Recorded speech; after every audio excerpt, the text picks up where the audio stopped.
देवता की उन आत्मिक सेनाओं से हैं जो मध्य आकाश में। सो ये लड़ाई तो है। अब देखो, शैतान को अपने जीवन में काम करने से रोकने के लिए हमें क्या करना पड़ेगा? ठीक है, हम ऐसा क्या करें कि शैतान हमारे जीवन में काम ना कर पाए। वो काम करने के लिए आएगा, वो अवसर ढूंढेगा। बाइबल बताती है, मैं बार बार इस बात को कहता हूँ, आदम और हव्वा जब निष्पाप थे, अदन की वाटिका में थे, अदन की वाटिका से निकाले नहीं गए थे, प्रतिदिन परमेश्वर के साथ वो संगति करते थे, लेकिन फिर भी शैतान ने उन्हें धोखा दे दिया। ठीक, तो ओवर कॉन्फिडेंस में मत रहिएगा। बाइबल में लिखा है कुरिन्थियों की पत्री में, जो ये समझता है कि वो स्थिर है वो सावधान रहे कि वो कहीं गिर ना जाए। ठीक है, सो मैं ये भी नहीं कह रहा हूं कि हम बहुत डरे से रहे, सहमे से रहे, कि शैतान बहुत शक्तिशाली है। नहीं, हमारे पास प्रभु यीशु मसीह, हालेलुया, उसने पवित्र आत्मा हमें दिया है, वो स्वयं शैतान को हरा चुका है। और बाइबल में लिखा है कि वह परमेश्वर शीघ्र ही शैतान को हमारे पैरों तले कुचलवा देगा। जो हमारे अंदर है उससे बढ़कर है जो इस संसार में। ये सब वचन हमारे पास है, लेकिन इसका यूज इस्तेमाल तो करें, है ना? खाली वचन लिखा है, इससे थोड़ी ना उस वचन को उपयोग तो करना। देखो, वचन में तो ये भी लिखा था कि मनुष्य केवल रोटी से नहीं, लेकिन हर एक वह वचन जो परमेश्वर के मुख से निकलता जीवित रहेगा। खाली लिखे रहने से प्रभु यीशु मसीह जीत जाता। प्रभु यीशु मसीह ने क्या किया? उसको इस्तेमाल किया ना। लिखा है वो तो एक अलग बात है, लेकिन उसका उपयोग आप करते हैं या नहीं करते वो दूसरा बात है। बाइबल में बहुत सारी बातें लिखी, लेकिन फिर भी लोग आशीषित नहीं है, फिर भी लोग जयवंत नहीं है, फिर भी लोग परेशान है, अशांत है, दुखी है, निराश है, जिंदगी में कई प्रकार की चीजें। क्यों? क्योंकि जो लिखी हुई बातें हैं, क्या उसको इस्तेमाल कर रहे हैं? जहां पर जिस तरीके से उसका उपयोग करना चाहिए, क्या हम कर रहे हैं? लिखा रहने से एक अलग बात है, लिखा तो सब के लिए, लेकिन जो से उपयोग में लाएगा। हालेलुया, जैसे लिखा ना नीति वचन उसका 18 अध्याय में, जीव के बस में जीवन और मृत्यु दोनों, सब के पास जीव है, सब बोलना जानते हैं, लेकिन सही प्रतिफल उन्हीं को मिलेगा जो उसको सही तरीके से इस्तेमाल करते, और जो सही तरीके से इस्तेमाल नहीं करते उन्हें सही प्रतिफल नहीं मिलेगा। भले उनके जीव में जीवन है, लेकिन वो जीवन का इस्तेमाल कर नहीं रहे। सो वैसे ही बाइबल हमारे पास है, परमेश्वर का वचन हमारे पास है, बहुत सारी प्रतिज्ञाएं हैं, ये सब कुछ हमारे लिए। प्रभु का धन्यवाद हो, परमेश्वर ने ये वचन हमें दिया है, हमारे लिए ये दिया है, लेकिन इसका उपयोग भी करना बहुत जरूरी है। हालेलुया, इसका सबसे सही उपयोग क्या है? सोते समय तकिए के नीचे या बगल में रखना सबसे अच्छा उपयोग ये है बाइबल का। मैं भी क्या करता हूँ, कभी कभी अगर मैं नीचे यहाँ पर प्रेयर के लिए बैठ जाता हूँ, तो प्रेयर करते करते अगर मुझे लगता है कि मैं थोड़ा लेट जाऊँ, तो कई बार सॉन्ग बुक रहता है, तो सॉन्ग बुक लेकर मैं नीचे रख लेता हूँ, नहीं तो थोड़ा बाइबल रख लेता हूँ। क्या वो सबसे बेस्ट उपयोग है? नहीं, वो सबसे अच्छा उपयोग बाइबल का ये नहीं है कि उसे तकिए के नीचे रखे या तकिया बनाए, लेकिन उसका सबसे अच्छा उपयोग है कि आप उसको पढ़ें। हालेलुया, और ना केवल पढ़ें, उसका इस्तेमाल करें, उसका उपयोग करें। अब कई लोग बाइबल का उपयोग करते हैं, जब किसी के लिए प्रार्थना करते हैं तो उसके सर के ऊपर बाइबल रखते हैं। कई कई अलग अलग तरीके हैं लोगों के पास प्रार्थना करने के, है ना? आप रख सकते हैं, मैं उसके विरुद्ध में नहीं, है ना? मैं तेल लगा के प्रार्थना करने के विरुद्ध में नहीं, क्योंकि बाइबल बताती है कि चेलों ने ऐसा किया।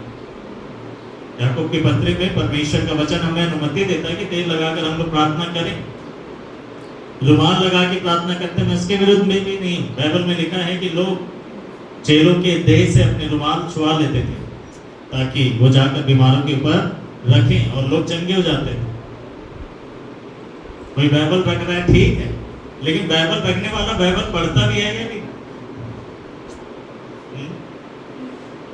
बाइबल पढ़ना जरूरी है, नहीं तो वो बाइबल में से क्या कोट करेगा? उसको बाइबल तो उसके पास है, लेकिन बाइबल में जो है वो उसके पास नहीं, ठीक है? और परमेश्वर चाहता है कि जो कुछ बाइबल में है वो हमारी जिंदगी में हो। हालेलुया। सो ये लड़ाई है और शैतान चाहो ना चाहो आपसे लड़ेगा। वो आपको कभी भी बढ़ते हुए नहीं देख सकता, कुछ अच्छा करते हुए नहीं देख सकता, आपको अच्छे मुकाम पर वो नहीं चाहता कि आप पहुंचे, और इसीलिए वो अपना पूरा जोर लगाएगा। अगर आप प्रभु के पीछे चल रहे हैं तो वो पूरा जोर लगाएगा कि आप प्रभु से पीछे हो जाएं। वो पूरा कोशिश करेगा किसी न किसी तरीके से। और शैतान आमने सामने आकर ऐसा दिखाई देकर नहीं लड़ता, ठीक है, दिखाई देकर नहीं लड़ता, वो अदृश्य तरीके से लड़ता है। उसके पास लड़ने का तरीका है, ये याद रखें। क्या हमारे पास तरीका है? स्ट्रेटेजी बोलते हैं ना, प्लान बनाते हैं, है कि नहीं? प्लान बनाते नहीं बनाते कि कैसे लड़ेंगे, क्या करना है, सारा एक स्ट्रेटेजिक रहता है। देखिए, आप में से कई लोग आर्मी से रिटायर, भैया आपको मैं देखता हूँ बार बार आप आर्मी में हैं, तो कई बार मैं फोटो देखता हूँ कि आप गन वगैरह पकड़ के, एक स्ट्रेटेजी तो रहता होगा ना आर्मी वाले लोग पास, भैया आपके तो स्ट्रेटेजी तो रहता है। जब आप लड़ने के लिए जाते हैं तो क्या प्लान नहीं रहता? आपको क्या ये बोला बस भीड़ जाओ जाओ, ऐसा? क्योंकि मैं नहीं चाहता, ऐसा बोलते हैं क्या कि जाओ बस बंदूक है तुम्हारे हाथ में, लग जाओ? नहीं, ऐसा नहीं होता ना, कुछ तो प्लान होता होगा। और जब वो प्लान के तरीके से जब करते हैं तो सफलता पा लेते हैं। हम लोग देखते हैं ना कि कई सारे जो स्ट्राइक हुआ है भारत ने भी किया, और वो प्लान के साथ था। कई बार किसी को पता भी नहीं चलता, क्योंकि जब इस तरीके से एक, क्या कहते हैं उसको, योजनाओं के साथ, सही योजना के साथ, सही तरीके से, प्लान के साथ जब आप करते हैं तो उसका एक अच्छा प्रतिफल मिलता है। शैतान के पास उसके प्लान है, वो कभी भी आपको नहीं बताएगा उसके प्लान, लेकिन परमेश्वर का वचन हमें बताता है कि हमारे पास क्या प्लान है ना, हमारा प्लान क्या होना चाहिए, हमें किस तरीके से इस लड़ाई को लड़ना चाहिए ताकि हम जीते। हालेलुया, ताकि हम जीते। आपको पता है, अगर आप किसी रास्ते में जा रहे हैं और सामने कोई रुकावट उत्पन्न करने के लिए कोई जानवर आ जाए, कहीं, जब तक वो जानवर वहां से हटेगा नहीं, आप आगे नहीं बढ़ सकते। ऐसा आप वहीं पर रुकोगे, आप दूसरा रास्ता देखोगे, इधर देखोगे, उधर देखोगे, जब वापस जाओगे क्या करोगे? लेकिन जब वो जानवर हट जाएगा तब आप आगे जा सकते। शैतान भी ऐसे ही, वो जब सामने आएगा वो आपको आगे जाने नहीं देगा। आपको पता है, कई लोग मसीह जीवन में अटक से जाते, वो आगे नहीं बढ़ते, वो रुक गए, उनकी मसीह जो दौड़ है वो रुक गई। कोई तो है जिसने रोक दिया उनके इस मसीह यात्रा को या दौड़ को, कह लीजिए। और जब वो रुकावट उत्पन्न करने वाला वहां से हटेगा तब वो आप व्यक्ति आगे बढ़ेगा। शैतान किसी न किसी तरीके से आकर जो विश्वासी हैं उनके जिंदगी में बाधा उत्पन्न करने का प्रयास करता है। सो मैं आपको एक तरीका बता रहा हूं, ठीक है? ये एक बहुत बड़ी लड़ाई नहीं होगी, लेकिन ये वास्तव में हमें कुछ करना होगा, ठीक है? हमें कुछ करना होगा। अगर ऐसे हम करेंगे तो ये जो दुष्ट आत्माएं हैं, शैतानी ताकतें हैं, इनको अवसर नहीं मिलेगा, इनको मौका नहीं मिलेगा जीवन में काम करने। Hallelujah, praise the Lord. ऐसा हो सकता है कि उन्हें मौका ना मिले, कितनी खुशी की बात है। शत्रु को मौका ही ना मिले ये ज्यादा अच्छा है, या मौका मिल जाए और उसके बाद हम लड़े ये ज्यादा अच्छा है? मौका ही ना मिले शत्रु को, और इसकी संभावनाएं पूरी पूरी हैं। आइए हम लोग देखें कि हमें क्या करना है शैतान को काम करने से रोकने के लिए जिंदगी में हम क्या करें, या जो हमारा जो संघर्ष है, जो लड़ाई है, उसमें हमें कैसे लड़ना है। सबसे पहले देखिए याकूब की पत्री, उसका 4 अध्याय, उसका 7वां वचन को देखेंगे। याकूब की पत्री और उसका 4 अध्याय और उसका 7 पद को पढ़ दीजिए। इसलिए परमेश्वर के अधीन हो जाओ। उससे पहले 6वें पद को पढ़िए। वह तो और भी अनुग्रह देता है, इस कारण यह लिखा है, हाँ, परमेश्वर अभिमानियों का विरोध करता है। परमेश्वर अभिमानियों का विरोध करता। अगर कोई व्यक्ति घमंड करने वाला है, उसको परमेश्वर से कोई मदद नहीं मिलेगी। वो एक काम कर सकता है, माफी मांग सकता है, पश्चाताप कर सकता है, परमेश्वर माफ करेगा और फिर उसके जिंदगी में काम करेगा। लेकिन अगर वो घमंड छोड़ेगा नहीं तो कितना भी प्रार्थना करते रहे उसको वैसा जवाब नहीं मिलेगा, क्यों? क्योंकि वो अभिमानी है, घमंडी। और घमंड कई बार पता नहीं चलता, कई बार घमंड करने वाले व्यक्ति को भी पता नहीं चलता कि वो घमंड कर रहा। उसके कुछ एक लक्षण होते हैं घमंड के। आप बता सकते हैं कुछ एक लक्षण घमंड के क्या होते थे? मैं पिछले दिनों अपने घर में हम लोग बातचीत कर रहे थे और मैं पूछ रहा था ये सवाल कि घमंड के कुछ लक्षण बताइए, घमंड के लक्षण बताइए। मैं शब्द ज्यादा होगा, ये भी हो सकता है। हाँ, दूसरों की बातों को बिल्कुल कुछ नहीं समझते। फिर आंखों में भी दिखाई देता, मतलब घमंड से चढ़ी हुई आंखें। और कुछ बोल रहे भैया? हाँ, मैंने किया, बिल्कुल मैं।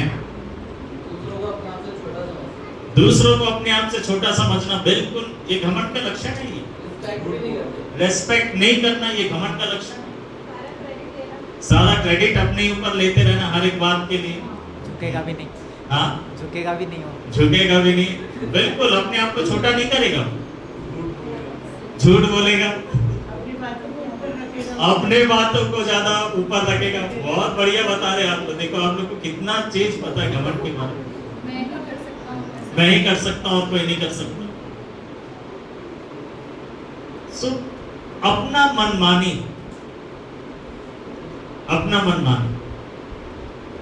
वो अधिकता को स्वीकार नहीं करेगा अगर उसके ऊपर कोई होगा। जैसे हमारे ऊपर प्रभु है, प्रभु की बिल्कुल नहीं सुनना। परिवार में पत्नी के ऊपर पति है, बाइबल में लिखा, मैं नहीं बोल रहा, अपने बाइबल लिखा। प्रभु का धन्यवाद है।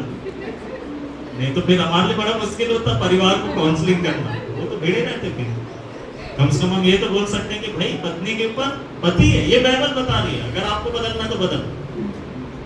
और फिर आशीष आपको मिलती है तो फिर सब जगह जाकर बताओ कि मैंने ठुकरा दिया पति को अपना हेड और प्रभु ने बड़ा ब्लेस किया।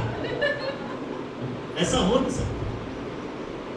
ये नम्र भी नहीं होता। बिल्कुल घमंड, अगर घमंडी है तो नम्र तो रहेगा ही नहीं, नम्रता तो हो गई नहीं उसके अंदर। सो देखो, अपने आप को बहुत नम्र सोचना भी घमंड है। कि अगर हम सोचे कि मेरे जैसा कोई नम्र नहीं। देखो मूसा ने कभी नहीं बोला कि मेरे जैसा कोई नम्र नहीं, वो परमेश्वर है जो उसने उसके लिए बोला। आत्मिकता का घमंड, सही बात है। बहुत सारी चीजों कि मैं आत्मिक हूँ, जैसे भैया बोल रहे थे कि मेरे समान कोई दूसरा नहीं। तो ये सब घमंड, तो इस प्रकार का जो विचार लोगों के अंदर रहता, बाइबल में लिखा कि उसकी सहायता परमेश्वर नहीं करता। ठीक, ये बाइबल बता कि परमेश्वर ऐसे लोगों की मदद नहीं करता। क्यों? क्योंकि परमेश्वर तो ऐसे लोगों के विरोध में रहता। और अगर परमेश्वर ही विरोधी हो जाए तो उसकी मदद कौन करेगा? तो ऐसे लोगों को सबसे पहले चाहिए कि वो पश्चाताप करें, नम्र और दीन, माफी मांगे परमेश्वर से। कई लोग सॉरी नहीं बोल पाते, उनको सॉरी बोलने में इतना कठिनाई होता है, पूछो मत। खासकर घर में अपनों के सामने में सॉरी बोलना बहुत मुश्किल होता है। मेरे से तो बहुत सारे लोग सॉरी बोल देंगे, वो एक रेस्पेक्ट है, वो रेस्पेक्ट बुलवा रहा है। वो नहीं रहता तो मुझे भी नहीं बोलते। अगर मैं पास्टर नहीं होता तो मुझे भी नहीं बोलते कि सॉरी कर, वो तो एक आदत है इसलिए। लेकिन जिसको आप कुछ नहीं समझते, या जो कह लीजिए, एक समझाने के लिए मैं बोल रहा हूँ, जो लगता है आपकी नजरों में कि वो सामने वाला व्यक्ति आत्मिकता में आपसे कम है, क्या आप उससे जाकर सॉरी बोलोगे कि मुझसे गलती हो गया, माफ कर? पहले लगेगा कि यार फिर क्या रह जाएगा। मेरे प्रिय, ऐसे चीजों से बचें, ठीक है? सो परमेश्वर घमंडियों का विरोध करता है, लेकिन आगे हाँ, पर दीनों पर वो अनुग्रह करता। हालेलुया। पर दीनों पर वो अनुग्रह करता है। और इसीलिए हमें नम्र और दीन होने की जरूरत है। दीनों पर वो अनुग्रह करता है, इसलिए 7 पद को पढ़िए। इसलिए परमेश्वर के अधीन हो जाओ। हाँ, दीन होने का मतलब है अधीन हो जाना, ठीक है? जब तक आप दीन नहीं बनेंगे, अधीन शब्द नहीं आएगा।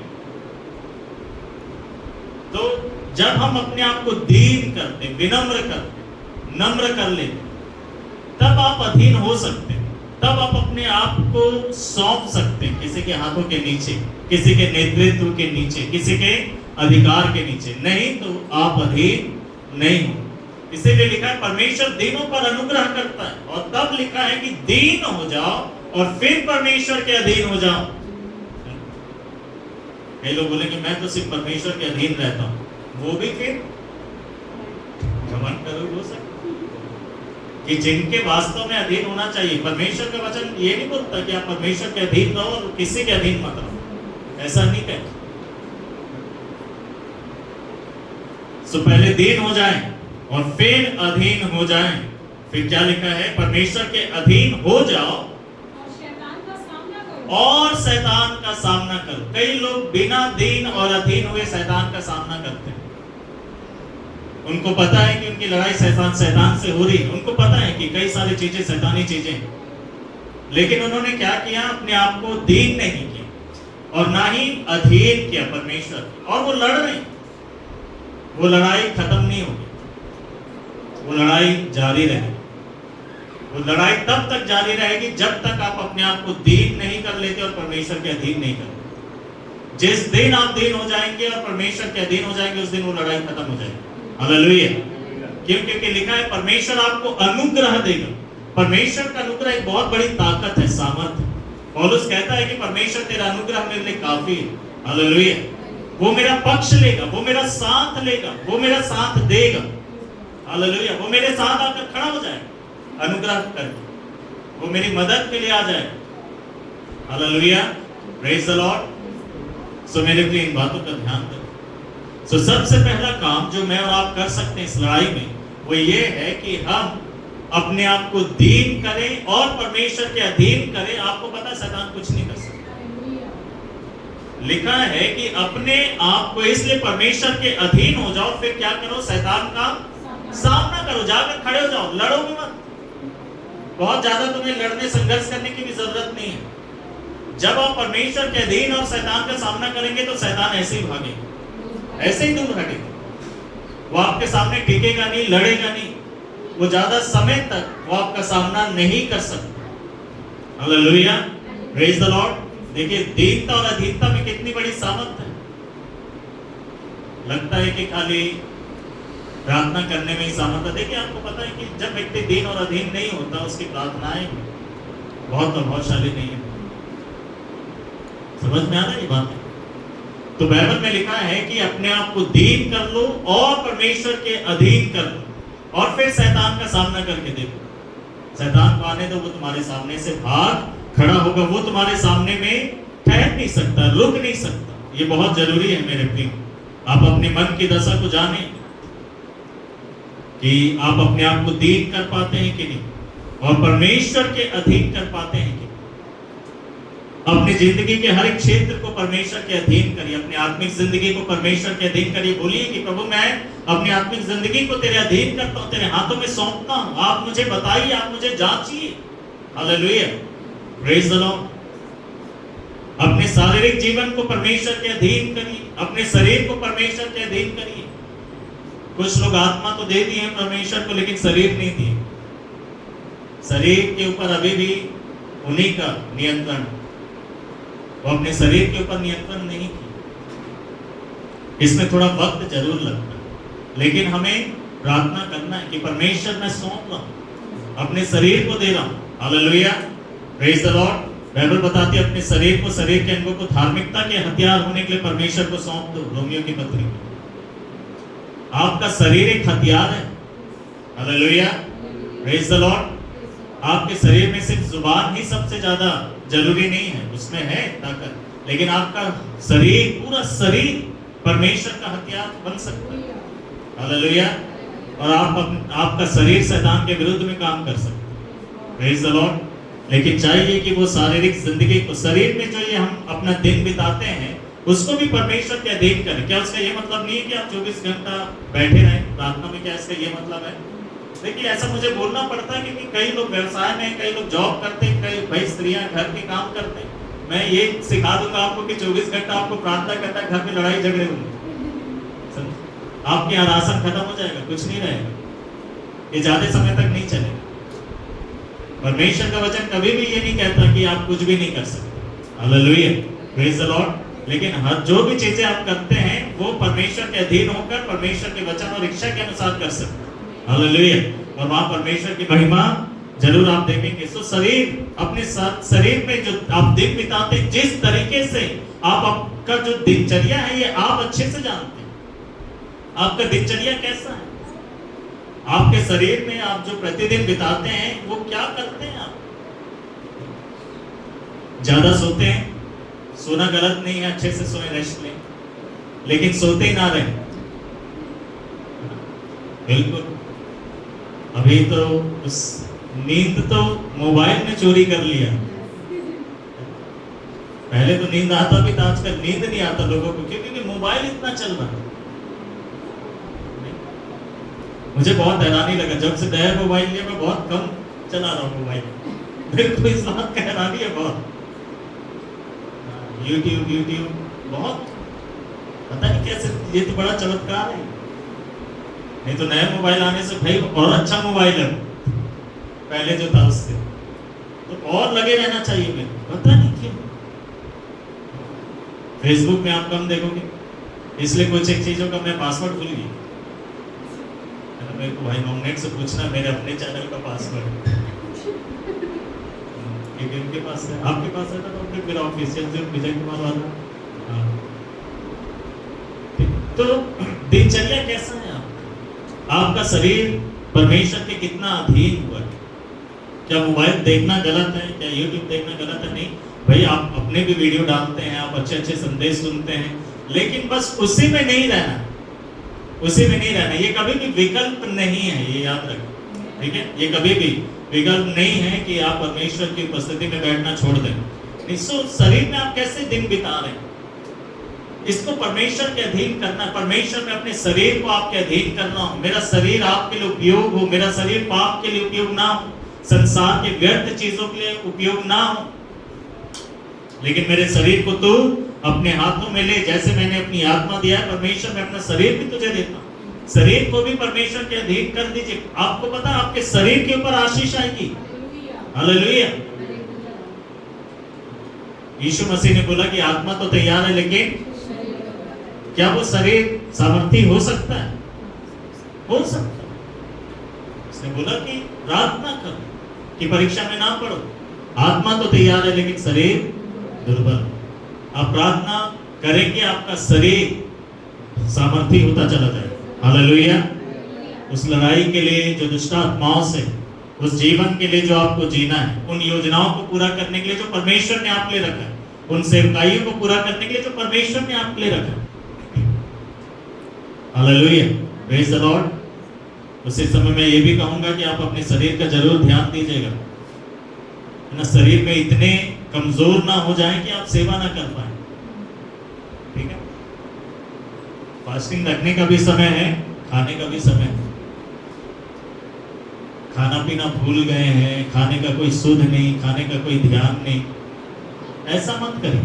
आप कमजोर पड़ जाएंगे, आपके पीछे आपका परिवार है, आपको प्रभु का सेवा भी करना है, आप कई लोगों को प्रार्थनाएं करनी है। कैसे करोगे? आप नहीं कर पाओगे अगर आपका शरीर एकदम कमजोर पड़ा रहे। समझ में आना? सो शरीर का ध्यान रखें, लेकिन उस शरीर में जो जीवन हम बिताते हैं उसको परमेश्वर के हाथ में दें, अधीन करें। तब, और जब आप अधीन कर शैतान का सामना करेंगे तो आपके सामने से भागेगा। अपने पारिवारिक जीवन को भी परमेश्वर के अधीन करिए। हालेलुया। अपने वैवाहिक जीवन को भी परमेश्वर के अधीन करिए। सब आपको आपके जिंदगी के हर एक चीजें पता है, आपके जीवन में क्या चल रहा है, क्या इश्यूज आपके साथ रहते हैं, कौन से मुद्दे आपके व्यक्तिगत जीवन में हैं, आप अच्छे से जानते हैं। आप अपने शरीर में कहां पर कितने कमजोर है आप जानते हैं। आपके पारिवारिक जिंदगी में क्या मुद्दे चल रहे हैं वो आप जानते हैं। आपके वैवाहिक जिंदगी में क्या मुद्दे चल रहे हैं आप जानते हैं। आपके आत्मिक जिंदगी की क्या स्थिति है आप जानते हैं। आपके आर्थिक जिंदगी कैसे चल रही है, उसमें क्या मुद्दे हैं ये आप जानते हैं। हर एक बात को परमेश्वर के सामने लाकर रखिए, और जो चीजें आपको चिंतित करती हैं उनके लिए प्रेयर करिए, अधीन करिए कि प्रभु मैं इस बात को तेरे हाथ में सौंप रहा हूं, तेरे अधीन कर रहा हूं, इसमें तू मेरी मदद करना। हालेलुया। परमेश्वर मदद करेगा, लेकिन अगर आप नहीं करेंगे उसको परमेश्वर के अधीन में, मेरे प्रिय, वो जो परिस्थितियां हैं वो बढ़ती जाएंगी, वो जो हालत है वो बढ़ता जाएगा। शैतान इन चीजों को इस्तेमाल करता है। शैतान शरीर के ऊपर आक्रमण करने का कोशिश करता है। परिवार को कई बार वो प्रयास करेगा कि इस्तेमाल करे आपके लोग, आपके वैवाहिक जीवन में वो चाहेगा कि काम करे, आपके आर्थिक जिंदगी में वो चाहेगा काम करे। इसीलिए सावधान रहे और अपनी जिंदगी के हर एक पहलू को परमेश्वर के हाथों में सौंपे, दीन हो जाए, नम्र हो जाए। अगर आपकी जिंदगी में कमियां हैं, दीन होकर परमेश्वर को बताइए कि परमेश्वर मेरे जीवन में ये कमियां हैं। Hallelujah, praise the Lord. और आप परमेश्वर के अधीन होकर देखिए, आपको पता है कि ऐसा नहीं है कि शैतान के ऊपर जय पाने के लिए आपको सिद्ध होना पड़ेगा। ऐसा नहीं है कि जब आप एकदम सिद्धता पा लेंगे तब आप शैतान के ऊपर जयवंत हो जाएंगे, दुष्ट आत्माओं के ऊपर जयवंत हो जाएंगे। नहीं, बाइबल में क्या लिखा है? दीन हो जाओ, परमेश्वर के अधीन हो जाओ और शैतान का सामना करो तो तुम्हारे सामने से भाग जाएगा। जब आप परमेश्वर के अधीन होते हैं तो परमेश्वर आपको अनुग्रह देता है। हालेलुया, उसी अनुग्रह से तो आपका उद्धार हुआ है। Hallelujah, praise the Lord. अनुग्रह में बड़ा सामर्थ्य है मेरे को, परमेश्वर आपका पक्ष ले लेता है। तो इस बात को याद रखें। सबसे पहला बात, अगर आप चाहते हैं कि शैतान आपके जीवन में काम ना करे, अर्थात वह प्रधानताएं, अधिकारी, दुष्टता की तमाम आत्मिक सेनाएं जो आकाश में है, जो आपसे लड़ना चाहती, जो आपको रोकना चाहती है, उसके विरुद्ध में आपका प्लान क्या होना चाहिए, आपकी स्ट्रेटेजी क्या होनी चाहिए इस लड़ाई में? सबसे पहला क्या होना चाहिए तरीका? आपको ये कहना चाहिए कि आओ हम परमेश्वर के अधीन हो जाए। हालेलुया, परमेश्वर के अधीन हो जाऊं, मैं परमेश्वर के अधीन हो जाऊं, नम्र हो जाऊं, उसके सामने दीन हो जाऊं। बाइबल ऐसे दुष्ट राजाओं के बारे में बताती है जिन्होंने अपने आप को दीन किया, नम्र किया और परमेश्वर ने उन पर दया दिखाया। हालेलुया, हम यीशु मसीह के लहू से खरीदे हुए लोग हैं। अगर हम परमेश्वर के अधीन हो जाएंगे, उसके सामने नम्र और दीन हो जाएंगे, अपने आप को छोटा करेंगे, तो सोचिए कितना वो बढ़ाएगा। हालेलुया, प्रेज द लॉर्ड, वो हमारी मदद करेगा। सो लिखा है कि शैतान, परमेश्वर के अधीन हो जाओ, शैतान का सामना करो तो वह तुम्हारे पास से भाग जाएगा, भागेगा। वे लोग जो परमेश्वर के अधीन होते हैं उनसे शैतान बहुत डरता है, बहुत डरता है। उसको पता है कि मैं कुछ भी करूंगा ना तो ये उस बात को परमेश्वर के सामने ले जाएगा और ये परमेश्वर के हाथों में दीन हो जाएगा, नम्र हो जाएगा, अपने आप को छोटा कर लेगा प्रभु के सामने। और फिर मेरा जो युक्ति है इसकी जिंदगी में काम नहीं कर सकता। क्यों? क्योंकि वो परमेश्वर उसकी सहायता करेगा। हालेलुया। दूसरा बात, हमारा क्या तरीका होना चाहिए, क्या स्ट्रेटेजी होनी चाहिए, हमारी क्या योजना होनी चाहिए। और याद रखें, इन बातों के विषय में जागरूक रहना, सोए हुए नहीं रहना। ऐसा नहीं सोचना कि यार जब होगा तब देखा जाएगा। आपको पता नहीं है, शैतान तो हर समय प्रयास करता है, कोशिश करता है। आपको हर समय क्या रहना है? जागरूक रहने की जरूरत है। हालेलुया, सावधान रहने की जरूरत है, सचेत रहने की जरूरत है। आपको आंखें खुली रखनी चाहिए, आपकी जिंदगी में क्या हो रहा है इन बातों की तरफ। समझ में आ रहा? आपके अंदर क्या करने की इच्छाएं हो रही, इन चीजों के प्रति जागरूक रहना चाहिए, सोते हुए नहीं रहना चाहिए। आत्मिक जिंदगी है, ये आत्मिक जागरूकता है। हालेलुया, जहां पर आप सतर्क रहते हैं, आपके दिमाग में क्या चल रहा है इन बातों के विषय में, आपके अंदर कैसे विचार आ रहे हैं, आप जागरूक रहते हैं। हालेलुया, सतर्क रहते हैं और ध्यान देते रहते हैं कि जो चीजें आ रही हैं आप उसको परख पा रहे हैं या नहीं परख पा रहे। हालेलुया। दूसरा बात, इफिसियों की पत्री, इफिसियों की पत्री इसका 4 अध्याय देखेंगे। इफिसियों की पत्री उसका 4 अध्याय और उसका 26 और 27 पद तक पढ़े। 26 और 27 को पढ़ दीजिए। क्रोध तो करो, क्रोध तो करो। खुशी का बात है, कई लोगों को अनुमति मिल गया भी है क्रोध करने का, ठीक है। मगर पाप मत करो। हाँ, अगर ये आप कर सकते हो तब तो थोड़ा सा क्रोध कर लीजिए, लेकिन अगर आपसे हर बार कुछ गड़बड़ हो जाता है गुस्सा करने के बाद, तो आपसे क्या है, नम्र निवेदन है कि आप गुस्सा के ऊपर जय प्राप्त करें, परमेश्वर से प्रार्थना करें कि परमेश्वर मेरी मदद करके मैं गुस्सा करना छोड़ दूं। हालेलुया, लिखा है फिर से, क्रोध तो करो पर पाप मत करो। हाँ सूर्य अस्त होने तक तुम्हारा क्रोध न रहे। हाँ, सूर्य अस्त होने तक तुम्हारा क्रोध न रहे। ना रहे। आपको ऐसे दिन याद है जब आपका गुस्सा एक दिन, दो दिन, तीन दिन, एक सप्ताह तक चला? हुआ कभी किसी के साथ ऐसा कि एक दिन में क्या महीने में चला है ना? आपने किसी को नहीं बोला, लेकिन आप गुस्सा थे, है ना? आपके मन में गुस्सा था, वो खत्म नहीं हुआ था।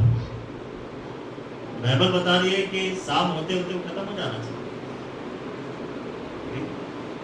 नहीं तो रात में आएगा फिर। है ना? कई लोगों का जो गला दबाने के लिए आता है रात में सोते समय में, ऐसा होता है कई लोगों के साथ, क्योंकि वो कई बार एक आत्मिक लड़ाई रहती है। मेरे साथ भी पहले हो रहा है इस तरीके से। कभी कभी मैं महसूस करता हूँ दुष्ट आत्माएं बगल में है करके, मैं महसूस करता हूँ। कभी कभी मैं नींद में भी कई बार महसूस करता हूँ कि कोई आकर, वो प्रभु नहीं है, प्रभु मेरे साथ है, ठीक है, लेकिन दुष्ट आत्मा को मैं महसूस कर लेता हूँ। एक अलग प्रकार का वो माहौल एक रहता है, चाहे वो सोते वक्त हो, चाहे आधी नींद में हो, चाहे वो कभी भी हो, मैं महसूस करता हूँ। कभी कभी वो स्वप्नों में भी अटैक करती है। मैं उस चीज को देखता हूँ कि मैं दुष्ट आत्मा से लड़ रहा हूँ। आप लोग भी देखते हो, आप लोग भी देखते हो। लिखा है कि क्रोध तो करो पर पाप ना करो, तुम्हारा क्रोध सूर्य अस्त होने तक बना ना रहे।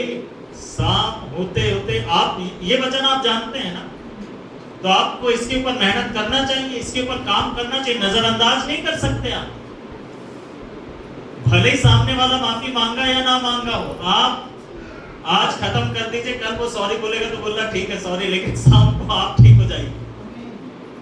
हालेलुया। नहीं तो क्या लिखा पता, आगे पढ़िए, तुम्हारा क्रोध सूर्य अस्त होने तक बना ना रहे। भैया 27, और ना शैतान को अवसर दो। और ना शैतान को अवसर दो। यह आपका तरीका होना चाहिए, स्ट्रेटेजी प्लान होना चाहिए कि परमेश्वर मैं गुस्सा से बचना चाहता हूँ, क्रोध से बचना चाहता हूँ, क्योंकि क्रोध जो है वो शैतान के लिए रास्ता खोलता है, उसको रास्ता दे देता है, क्योंकि वो आपका नुकसान करना चाहता है और आप दूसरों का भी नुकसान करना चाहता है। क्रोध उसके लिए एक साधन है जिसमें पढ़कर एक व्यक्ति अपना और दूसरों का नुकसान करता है। अगर दूसरे का नहीं करेगा तो खुद अपना नुकसान करेगा। कई बार गुस्से में आकर, कई लोग गुस्से में आकर खाना नहीं खाते, कई लोग गुस्से में आकर खाना बनाते भी, ऐसा भी होता। किसका नुकसान है उससे बताइए? आप फास्टिंग नहीं थे, इस कोई पूछा आपसे फास्टिंग हो क्या, क्या बोलोगे आप उससे? आप फास्टिंग नहीं है, आप गुस्से में नहीं खा रहे, नुकसान है, बिल्कुल नुकसान है। गुस्से में आकर लोग सामान तोड़ फोड़ देते हैं। कई बार बहुत अच्छे सामान, जरूरी जो उपयोगी सामान है वो आप तोड़ दोगे, फिर उसके बाद आप खरीदोगे, फिर बोलोगे फाइनेंशियल लॉस हो रहा है। नहीं, कोई लॉस नहीं, ये आपकी खुद की गलती है। वो दुष्ट आत्मा मेरे प्रिय काम करना चाहता है, इसीलिए क्रोध के प्रति सावधान रहे, क्रोध से बचिए। शैतान आपकी जिंदगी में ठीक से काम नहीं कर पाए। जो लोग कम क्रोध करते हैं, क्रोध नहीं करते, देखना उन लोग बहुत काफी सेफ साइड है, काफी सुरक्षित रहते हैं कई सारी चीजों से। लेकिन जो बहुत जल्दी गुस्सा करने वाले होते हैं, उन लोग बहुत सारी मुसीबत में पड़ते हैं, फालतू की मुसीबतें मोल लेते हैं। और ये शैतान चाहता है कि लोग ऐसा करें। सो क्रोध करने से बचिए, ये आपका स्ट्रेटेजी होना चाहिए। आपको ध्यान में रहना चाहिए कि परमेश्वर मैं क्रोध से बचना चाहिए, या आपको प्रेयर में रखना चाहिए कि परमेश्वर मुझे क्रोध करने से बचाइए, अनुचित क्रोध करने से मुझे बचाइए। मैं ये नहीं बोल रहा हूँ कि आप गुस्सा नहीं कर सकते, कई बार आपको बच्चों के ऊपर गुस्सा करना पड़ेगा, कई बार आपको थोड़े गुस्से से आपको कुछ चीजें बोलनी पड़ेंगी, बतानी पड़ेंगी, सिखानी पड़ेंगी, लेकिन इसका ये मतलब नहीं है कि आप एकदम गुस्सैल व्यक्ति रहें, ठीक है। सो अनुचित क्रोध करने से बचिए, ताकि शैतान आपकी जिंदगी में काम ना कर सके, शैतान को अवसर नहीं मिलेगा। वो ढूंढता रहेगा, वो सोचेगा अरे गुस्सा करता ही नहीं, कैसे काम करूं मैं। एक दरवाजा तो कम से कम आपने बंद कर दिया शैतान के लिए। Hallelujah, praise the Lord. आपने एक दरवाजा बंद कर दिया शैतान के लिए, क्रोध करने से बचकर। क्रोध शैतान के लिए द्वार खोलता है, क्रोध शैतान को आकर्षित करता है, अपने तरफ खींचता है, जैसे चुंबक है। जैसे किसी व्यक्ति को क्रोध करते हुए शैतान देखता है तो शैतान उसके पास पहुंच जाता है, उसको सिग्नल मिल जाता है, कह लीजिए, है ना, कि इस व्यक्ति के ऊपर आक्रमण किया जा सकता है, इस व्यक्ति के द्वारा काम किया जा सकता है, इस व्यक्ति को नुकसान पहुंचाया जा सकता है और इस व्यक्ति के द्वारा नुकसान पहुंचाया जा सकता है। इसीलिए सावधान रहे मेरे प्रिय, हमें सावधान रहने की जरूरत है। सो हमारा एक स्ट्रेटेजी होना चाहिए, हमारा ये योजना होना चाहिए, क्योंकि हम जानते हैं कि हमारा ये मल्लयुद्ध, हम एक लड़ाई में हैं। सो इस लड़ाई में हमें इस तरीके की योजनाओं को बना के रखना चाहिए। इसलिए जब भी आप क्रोधित होते हैं, आपको ये ध्यान देना चाहिए कि किस बात पर आप गुस्सा करते हैं। आपको उस समय सोचना चाहिए कि क्या आप जिस बात पर गुस्सा कर रहे वो जायज है। कई बार लोग अपना गलती छिपाने के लिए गुस्सा करते हैं, वो ऊंची आवाज में बोलना शुरू कर देंगे, डांटना फटकारना, बस इसलिए कि कोई उसको वो गलत साबित ना हो। उसको पता है कि वो गलत है, तो हमें सुन लेना चाहिए, उसे शांत रहना चाहिए। Hallelujah, praise the Lord. So आप सावधान रहें, बचें, ध्यान दें कि किस बात पर आप क्रोधित हो रहे हैं, क्या वो वास्तव में जायज है, क्या गुस्सा करना चाहिए। या मैं ऐसा कहूं कि जब आप गुस्सा कर लेते हैं, एक पल के लिए सोचें कि आपने जितना गुस्सा किया क्या वो सही था, आपने गुस्से में जो जो बोला या किया क्या वो सही था। अगर आपको लगता है कि वो गलत था तो आप क्या करें, उस समय माफी मांगें। हालेलुया। नहीं तो जान के भी आप ऐसे ही रहोगे, शैतान काम करेगा, शैतान काम। क्रोध से बचे। तीसरा बात, पहला यूहन्ना की पत्री उसका 3 अध्याय उसका 8वां पद को पढ़ें। हम उन योजनाओं के बारे में देख रहे हैं जो हमारे पास होना चाहिए हमारे आत्मिक लड़ाई में। पहला यूहन्ना 3:8। जो कोई पाप करता है हाँ, वह शैतान की ओर से है, क्योंकि शैतान आरंभ से ही पाप करता आया है। हाँ, परमेश्वर का पुत्र बस एक ट्रांसलेशन में लिखा है कि जो पाप करता रहता है, जो पाप करता रहता है, लगातार करता रहता है, उस पाप के प्रति जो उससे हो रही है वो कुछ भी करता नहीं, वो पाप ही करता रहता है, उससे बचने का कोई प्रयास नहीं करता, उससे निकलने के लिए कोई परमेश्वर से मदद नहीं मांगता, परमेश्वर के सामने नहीं रखता कि परमेश्वर मुझे छुटकारा चाहिए, मुझे निकालिए, और उससे बचने के लिए कुछ भी प्रयास नहीं करता। उसके जिंदगी में शैतान काम करते रहे, उसके जिंदगी में शैतान काम करते रहे। आपको क्या लगता है, पाप शैतान करवाता, परमेश्वर करवाता है क्या? नहीं, परमेश्वर पाप नहीं करवाता, परमेश्वर तो पाप से बचाता है, पाप करने से बचाता है। हालेलुया, पापों को वो क्षमा करता है। ठीक है, हम इस शरीर में हैं, इस संसार में हैं, हमसे गलतियां होती हैं, ठीक, लेकिन फिर भी हम सावधान रहते हैं ना। क्या हम ये चाहते हैं कि हमसे पाप ना हो? हालेलुया, हमारी इच्छा होनी चाहिए।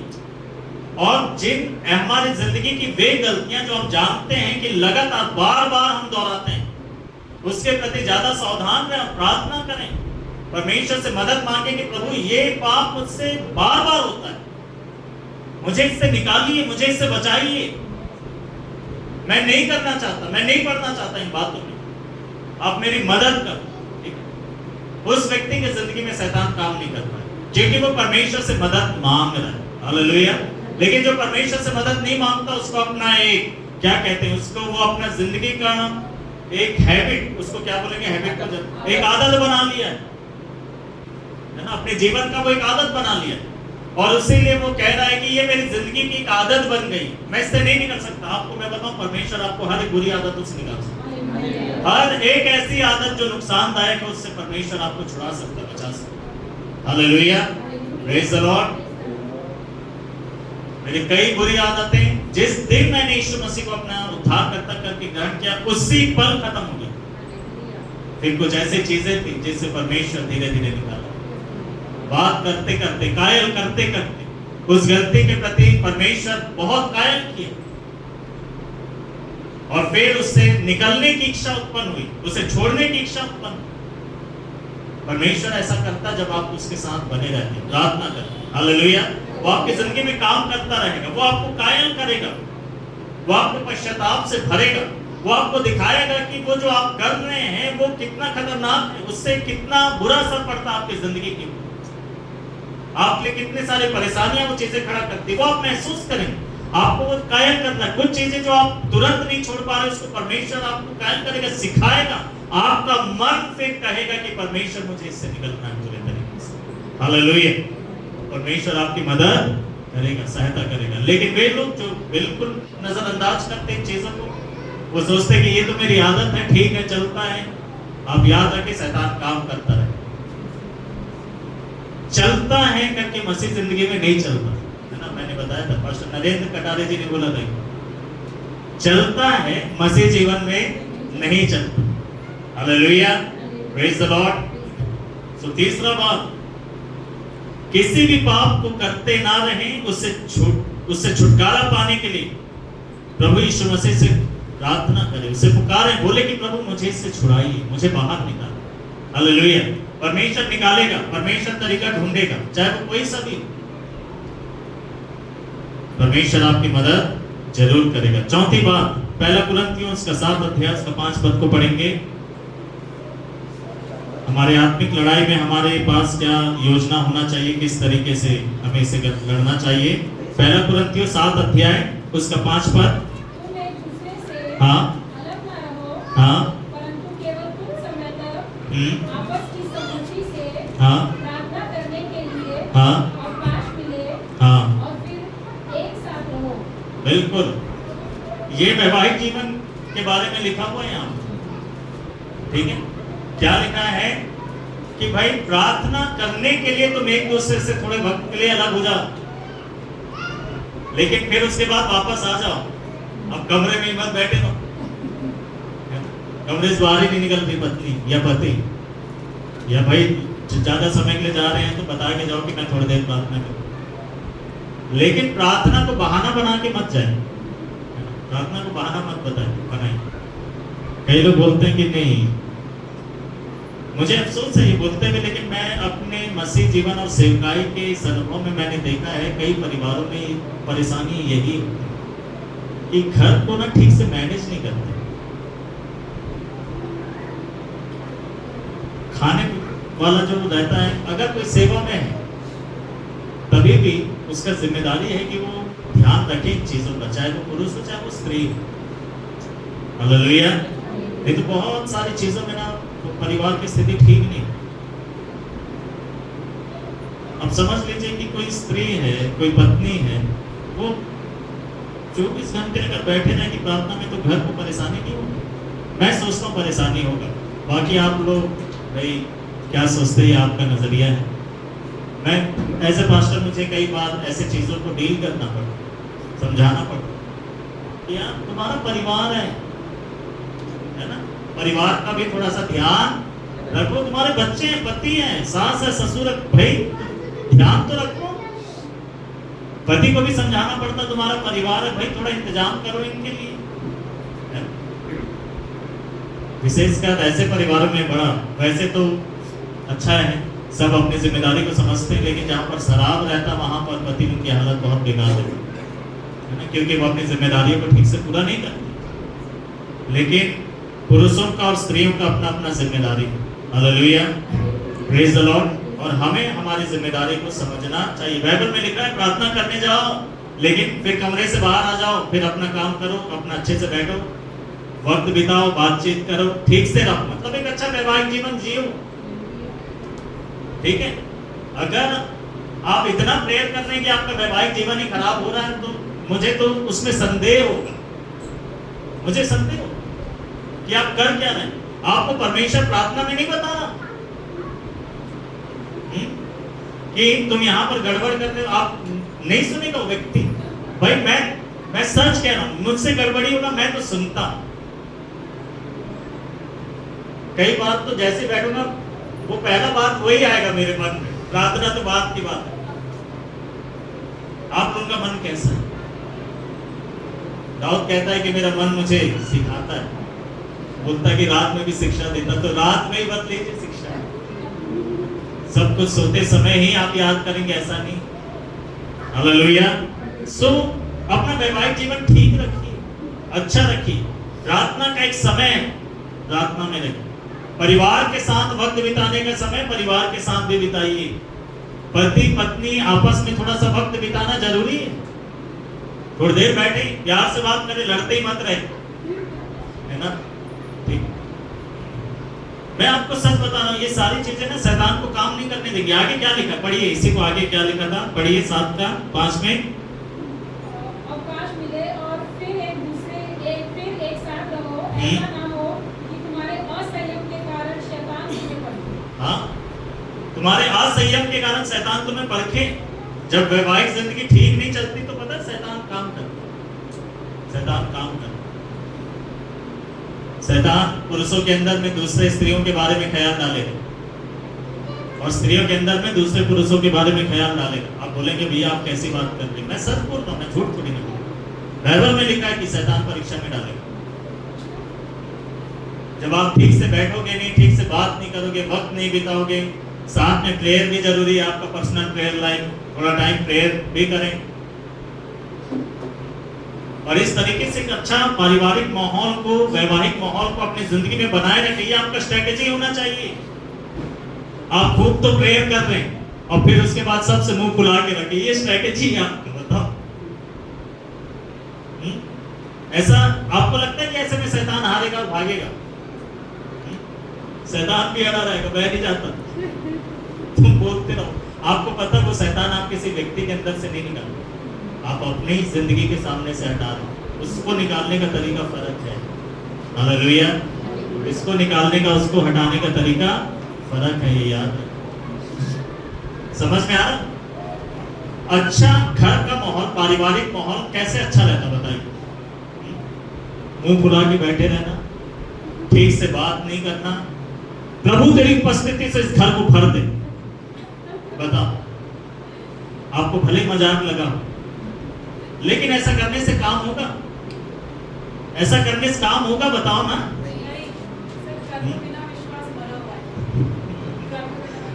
कई लोगों को लगा होगा नहीं हो जाएगा। आप करते रहिए जिंदगी में, एक दिन आकर मुझे बताइएगा कि भैया नहीं हुआ।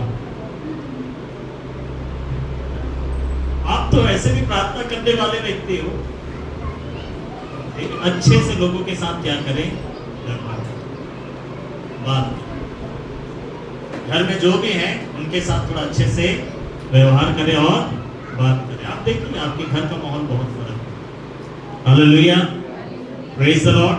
थोड़ा खुशी के साथ बात करिए, थोड़ा एक दूसरे की तरफ देखकर मुस्कुराया भी करें, हंसा भी करें कभी जरूरत पड़े। Hallelujah, praise the Lord. So ये बाइबल बताती है, स्ट्रेटेजी हमारा। पौलुस बोल रहा है कि तुम शैतान की परीक्षा में ना पड़ो, इसीलिए मैं तुमको बता रहा हूं। मतलब क्या, कुरिन्थ की कलीसिया में ये सारी चीजें चलती, गड़बड़ियां। जितना आत्मा का काम था उतना ही गड़बड़ी था इस कलीसिया। बड़ा जबरदस्त कलीसिया था, जहां पर सारे वरदान हैं, लेकिन जहां सारे पाप। वरदान भी काम कर रहा और पाप भी काम कर रहा। पौलुस बोल रहा वरदान को बने रहने दो, ये वाली चीजों को ठीक करो। Hallelujah, praise the Lord. ये चीजें ठीक हो सकती हैं, आपको करना पड़ेगा। इसलिए सबसे पहला था दीन हो जाए। जो दीन हो सकता है वो सब कुछ कर सकता है। Hallelujah, praise the Lord.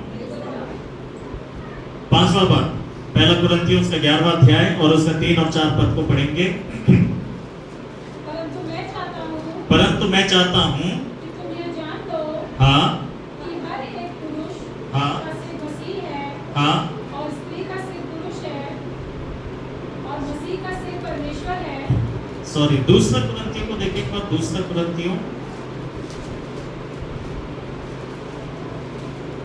हाँ दूसरा कुरिन्थियों 11वां अध्याय और उसका 3 और 4 पद। परंतु मैं डरता हूँ कि पौलुस को डर लगता था लोगों की जिंदगी को देखकर। जो डरता था, शैतान से तो नहीं डरता था, लेकिन उसको एक बात का डर था कि यार शैतान, ये जो लोग जिनके पीछे मैं मेहनत करता हूँ, प्रार्थना करता हूँ, वचन सुनाता हूँ, सिखाता हूँ, समझाता हूँ, वो कहीं पीछे ना हो जाए। उसको इस बात का डर था। इतना समझाने के बाद सोच, हमें कितना प्रार्थना करना चाहिए। हम जो सेवा करते हैं हमें कैसा सोचना, हमें अपने कलीसिया के लिए कितना प्रेयर करना चाहिए कि परमेश्वर लोगों को पीछे, शैतान पीछे ना ले जाए। हालेलुया, हमें चौकस रहना चाहिए। इसीलिए कलीसिया के लोगों के लिए प्रार्थना करें। मैं भी करता हूँ कलीसिया के लोगों की, हालेलुया, प्रार्थना करता हूँ। इसीलिए कलीसिया के परिवार के लोगों का नाम मुझे पता है। Hallelujah, praise the Lord. आइए आगे पढ़े। परंतु मैं डरता हूँ कि हाँ। जैसे सांप ने अपनी चतुराई से हम्म, हवा को बहकाया, हाँ वैसे ही तुम्हारे मन उस सिधाई से और पवित्रता से जो मसीह के साथ होनी चाहिए हाँ कहीं भ्रष्ट न किया जाए। हाँ, शैतान जैसे जाकर हवा को बहकाया था, मुझे इस बात का डर है कि शैतान तुम्हें भी ना बहका दे, तुम्हें भी ना बहका दे परमेश्वर के पीछे चलने से, सिधाई से, पवित्रता से चलने से। जैसे शैतान ने हवा को आकर बोला था कि हवा फल खाएगी तो तेरा कोई नुकसान नहीं होगा, इससे फायदा ही होगा। कहीं शैतान तुम्हें भी आकर बोलना शुरू ना कर दे, अरे सिधाई का जीवन नहीं जियोगे तो सब ठीक रहेगा, पवित्रता का जीवन नहीं जियोगे तो अच्छा रहेगा, और तुम धोखे में आ जाओ, बोलो कि हाँ ठीक है, सही बात है, और उन बातों से हट जाओ जिनमें तुम थे प्रभु के पीछे चलते हुए। शैतान 4 पर यदि कोई तुम्हारे पास आकर किसी दूसरे यीशु को प्रचार करे, हाँ, किसी दूसरे यीशु का प्रचार करे, अर्थात कोई दूसरा शिक्षा देना शुरू कर दे, सावधान रहे। अगर आप एक अच्छा योजना बनाना चाहते हैं अपनी आत्मिक लड़ाई में, ये सीखिए कि सही शिक्षा क्या है और सही शिक्षाओं पर मन लगाइए। यूट्यूब में हर एक प्रचारक को मत सुनते रहिए, सारे टीचिंग्स को मत सुनते रहिए। Hallelujah, praise the Lord. आपको पता होना चाहिए जो मूलभूत शिक्षाएं क्या है, मसीह जीवन का मूलभूत आधार क्या है। हम त्रिएक परमेश्वर के ऊपर विश्वास करते हैं, पिता, पुत्र और पवित्र आत्मा। हम विश्वास करते हैं कि पवित्र आत्मा आज भी कार्यरत है। हालेलुया। हम विश्वास करते हैं कि वरदान है, हम विश्वास करते हैं कि भविष्यवाणियां भी हैं, और आज के संदर्भ में ये कहना जरूरी है कि हम अन्य भाषा पर भी विश्वास करते हैं कि पृथ्वी पर की बोले जाने वाली भाषाएं भी हैं, और वो भाषा भी है जो स्वर्ग में बोली जाती है। Hallelujah, praise the Lord. अन्य भाषा को लेकर कितना लड़ाई झगड़ा है। अभी 2 सप्ताह पहले मैं कहीं पर जाकर पढ़ा रहा था एक सब्जेक्ट, और मैं इसको टच नहीं कर रहा था, अन्य भाषा को, वो सिलेबस में था नहीं। मैं उसके ऊपर कुछ बोलना चाह रहा था, मैंने सोचा कि यार ये बात छेड़ना भी ठीक नहीं, छोड़ देता। मैंने बोला कोई डाउट है तो पूछिए। एक ने डाउट किया, अन्य भाषा। मैं बोला चलो ठीक है, अच्छा आपने पूछ दिया, मैं आपको समझा था। लोगों को कितना लड़ाई झगड़ा। यूट्यूब में मेरे को देखकर हैरानी होता, भाई प्रभु बचाए हमें ऐसे वाद विवाद से, फालतू की चीजें। पहले मैं सोचता था कि यूट्यूब में ना कुछ टीचिंग बनाकर डालूंगा, फिर मैं सोचता हूँ कि यार अच्छा है, नहीं तो ये ना लड़ाई झगड़ा ऐसे ही रहता यूट्यूब के अंदर। एक दूसरा प्लेटफॉर्म है, चर्च नहीं तो यूट्यूब से लड़ने के लिए। सावधान, हम विश्वास करते हैं कि अन्य भाषा होता है। Hallelujah, praise the Lord. हम अपनी कलीसिया में भी अन्य भाषा बोलने देते हैं, भले अनुवाद करने वाला कोई ना हो, ठीक है। कई लोग बोलेंगे नहीं, अनुवादक होना चाहिए, ऐसा नहीं है। आगे में लिखा है भविष्यवाणी बोध करने वालों को भी मत रोको और अन्य भाषा बोलने वालों को भी मत रोको, वहीं पर लिखा उसी अध्याय में। अन्य भाषा बोल सकते, हम अन्य भाषा के ऊपर विश्वास करते हैं। हम विश्वास करते हैं कि यीशु मसीह दोबारा आएंगे, जीवित और मृतकों का न्याय करने का विश्वास करते हैं। अनंत जीवन के ऊपर हम विश्वास करते हैं, देह और आत्मा दोनों का पुनरुत्थान है। Hallelujah, praise the Lord. हम स्वर्गदूतों के ऊपर भी विश्वास करते हैं, दुष्ट आत्माओं के ऊपर भी विश्वास करते हैं। ऐसे कई मूलभूत शिक्षाएं हैं जिनके ऊपर हम विश्वास करते हैं, ठीक है। Hallelujah, praise the Lord. गलत शिक्षाएं बहुत हैं। ये कह रहा है, पौलुस कह रहा है कि कोई दूसरे यीशु का आकर प्रचार करे, अर्थात कोई दूसरा सुसमाचार यीशु का नाम लेकर कुछ और बातें सिखाना शुरू कर दे। आप सही शिक्षा जानना चाहते हैं कि क्या है, तो बाइबल पढ़िए। आप बाइबल नहीं पढ़ते तो आप भटक जाएंगे इन अंत के दिनों में। अंत के दिनों के बारे में लिखा है कि झूठे नबी और झूठे शिक्षक खड़े हो जाएंगे। मैं सिखाता हूं इस बात को। झूठे नबी का क्या मतलब है बताइए? झूठे नबी का क्या मतलब है? कैसे पता चलेगा कि नबी झूठा है? उसकी भविष्यवाणियां पूरी नहीं होंगी। अरे भविष्यवाणी पूरा नहीं होगा तो वो तो ऐसे पकड़ा गया कि वो झूठा है, उसका कौन मानेगा? कोई नहीं मानेगा। हो सकता है कई सारी चीजें सही हो, लेकिन शिक्षाओं पर ध्यान देना। पेड़ अपने फलों से पहचाना जाता है, बाइबल बताती है। पवित्र आत्मा के फल दिखाई देने चाहिए, ठीक है।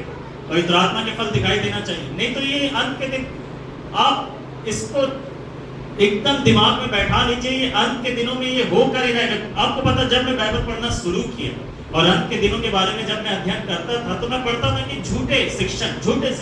मैं सोचता था कैसे, हम जब उस समय यूट्यूब इतना ज्यादा प्रचलित नहीं था, उसमें इतने सारे लोग नहीं थे। मैंने बताया ना, जब मैं बाइबल कॉलेज में 2005 में आया, सन 2000 में मैंने प्रभु को अपना जीवन दिया।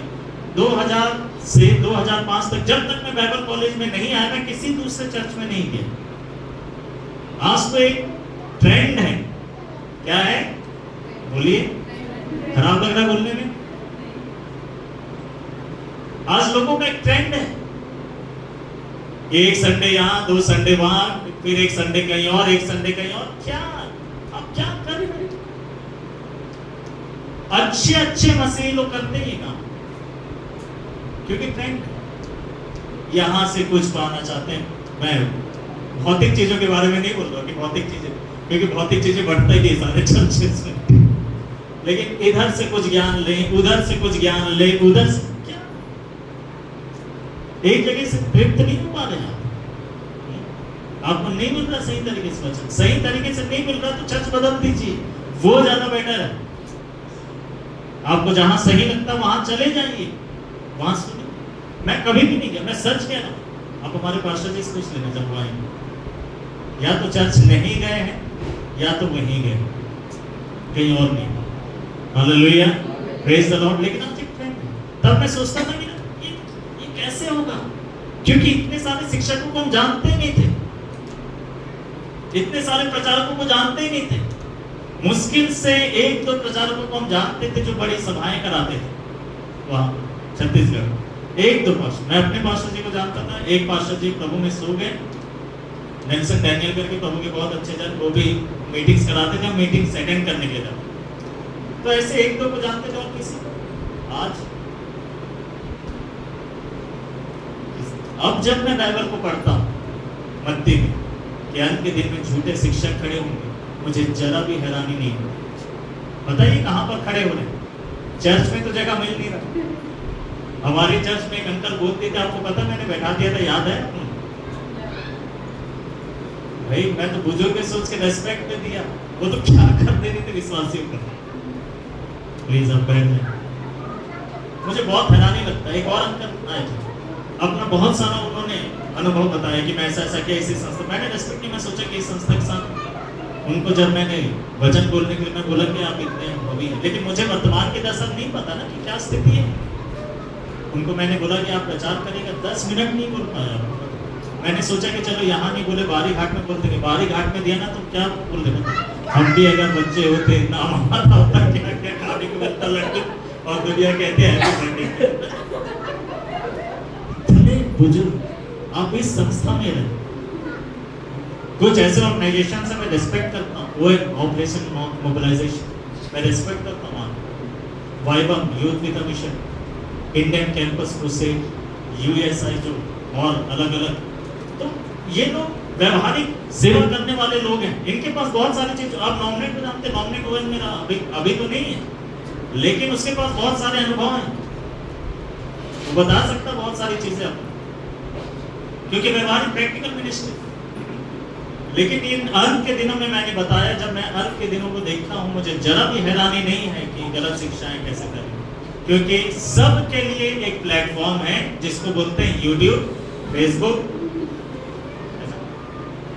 आपको किसी की अनुमति नहीं चाहिए, आप कैमरे के सामने आ जाइए और जो आपको बोलना बोल दीजिए, जो बोलना बोल दीजिए। यही चल रहा है। झूठे शिक्षक ऐसे ही बढ़ेंगे, झूठी शिक्षाएं ऐसे ही फैलेंगी। सावधान रहिए। शैतान के विरुद्ध में आपका एक योजना होना चाहिए आत्मिक लड़ाई में, कि परमेश्वर में अपने काम को किसी भी गलत शिक्षा में नहीं दे। हालेलुया। जरा भी आप अब आपको लगेगा कि भैया कुछ ज्यादा ही बोल रहे हैं, थोड़ा कम बोलिए, अब हो सकता है आपको लगे, लेकिन मैं अपना बता रहा हूँ। बहुत प्रसिद्ध प्रचारक, बहुत प्रसिद्ध प्रचारक, 2 ऐसे प्रसिद्ध प्रचारक, मैं रेस्पेक्ट कर रहा हूँ, ठीक है, मैं उनका सुना, हमारे देश के नहीं, ठीक, आपकी तसल्ली के लिए, हमारे देश के नहीं, दूसरे देश के। मैंने टीचिंग सुना, मुझे जरा मेरे को ना एक तो समझ में, मैं सोचा कि क्या बोलना क्या मांग रही, मैं ये सोचा कि या तो मैं नहीं समझ पा रहा हूँ, या मैं उस तरह का नहीं हूँ, या तो फिर यहाँ पर ये थोड़ा सा डाइवर्ट हो। मैंने नहीं सुना, मैं उनके ऊपर ब्लेम नहीं कर रहा, ठीक, लेकिन कुछ एक चीजें में मैं सहमत नहीं। 2 विश्व प्रसिद्ध प्रचारक हैं, मैं नाम नहीं, उस टीचिंग में मैं सहमत नहीं।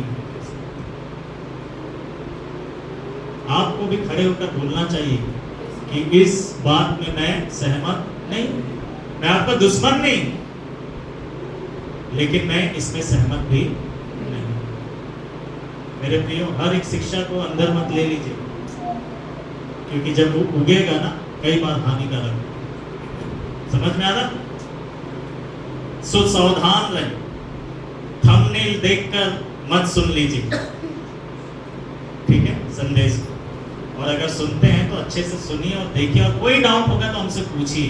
Hallelujah, praise the Lord. अगर आप हमसे बात करेंगे, पूछेंगे, सीखेंगे तो आप बहुत सारी गलत शिक्षाओं से बच जाएंगे। मैं नहीं सुनता, मेरा मन ही नहीं करता ऐसे चीजों को सुनने का।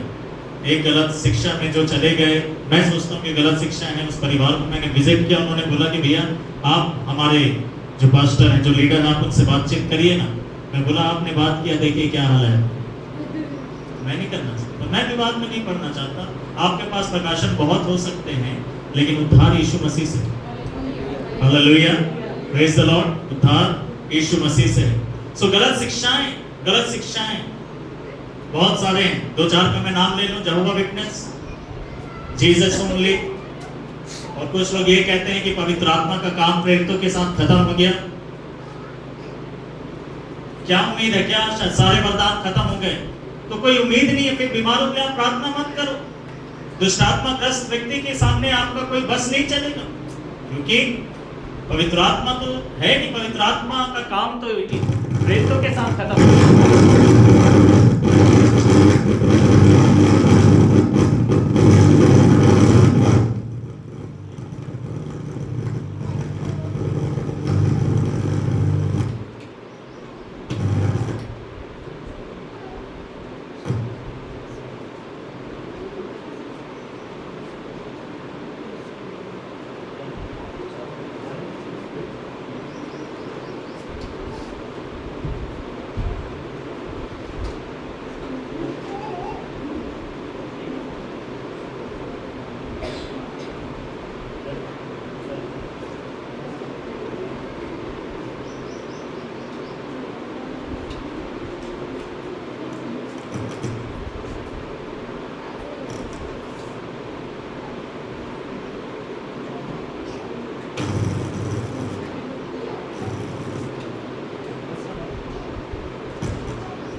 जब तक चेक करते हैं मैं ऐसे बोलूँगा।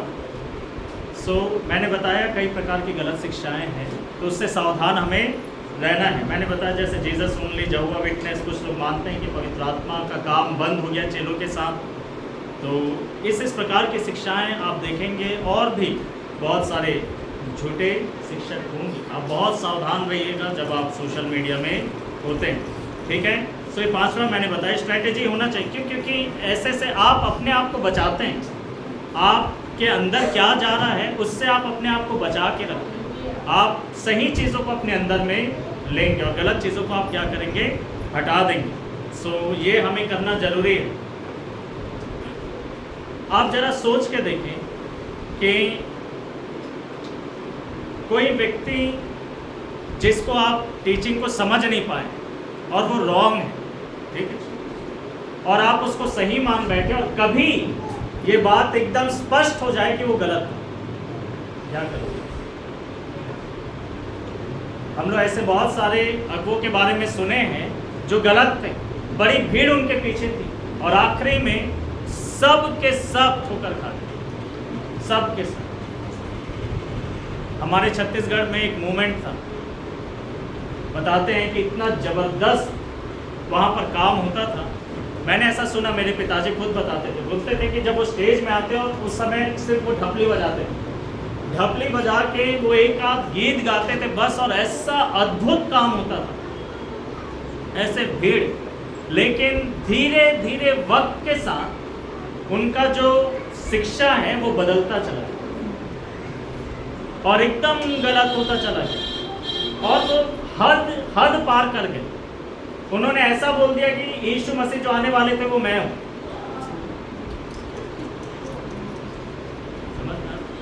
क्या उन्होंने एक ही दिन में ऐसे बोल दिया होगा? धीरे धीरे धीरे धीरे। इसीलिए हमें क्या करना है? सावधान रहना। मैं सोचता हूँ कि उस बड़ी भीड़ का क्या जो उनके पीछे चल रही है। और भीड़ कई बार जो लोग हैं इतने भोले होते हैं, उन्होंने बोला कि अपना सब धन संपत्ति मेरे पास ले आओ, लोगों ने ला दिया। ऐसा मैंने सुना, लोगों ने ला दिया। फिर वो एक बुकलेट उन्होंने छापा, वो मेरे पास था, मैंने देखा उसको, और मुझे नहीं पता था कि उसी व्यक्ति के बारे में मेरे पिताजी बताते थे। तो मैं उसको पढ़ा और मैंने देखा कि अरे जहाँ जहाँ यीशु मसीह का नाम है, उन्होंने यीशु मसीह का नाम हटाकर उसके लीडर का नाम रख दिया।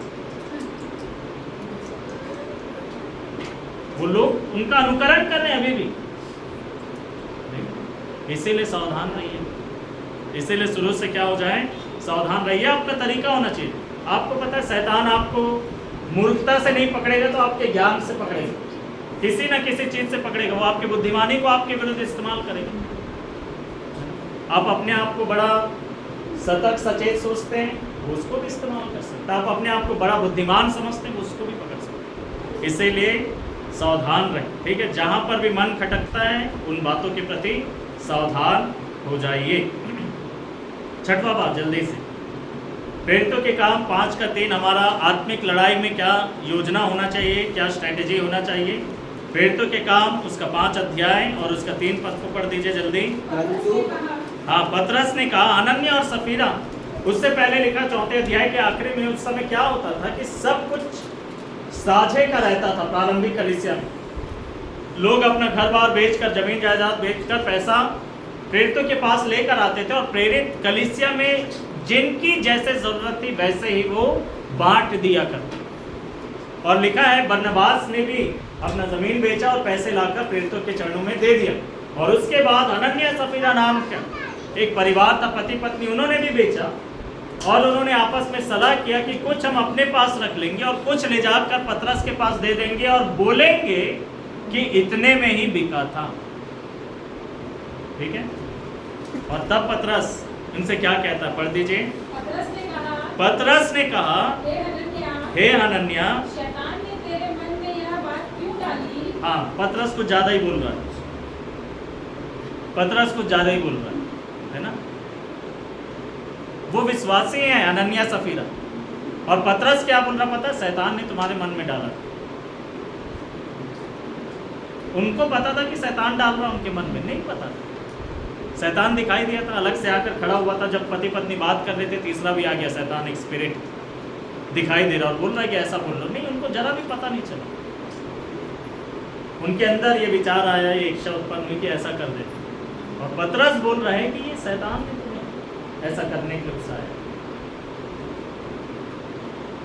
फिर आगे, शैतान ने तेरे मन में यह बात क्यों डाली? हाँ, कि तू पवित्र आत्मा से झूठ बोले। हाँ, शैतान कहाँ पर बात डाला?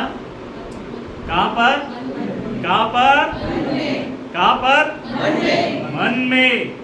किसके मन में? अनन्या सफीरा मत बोलिए, विश्वासी को दीजिए, है ना?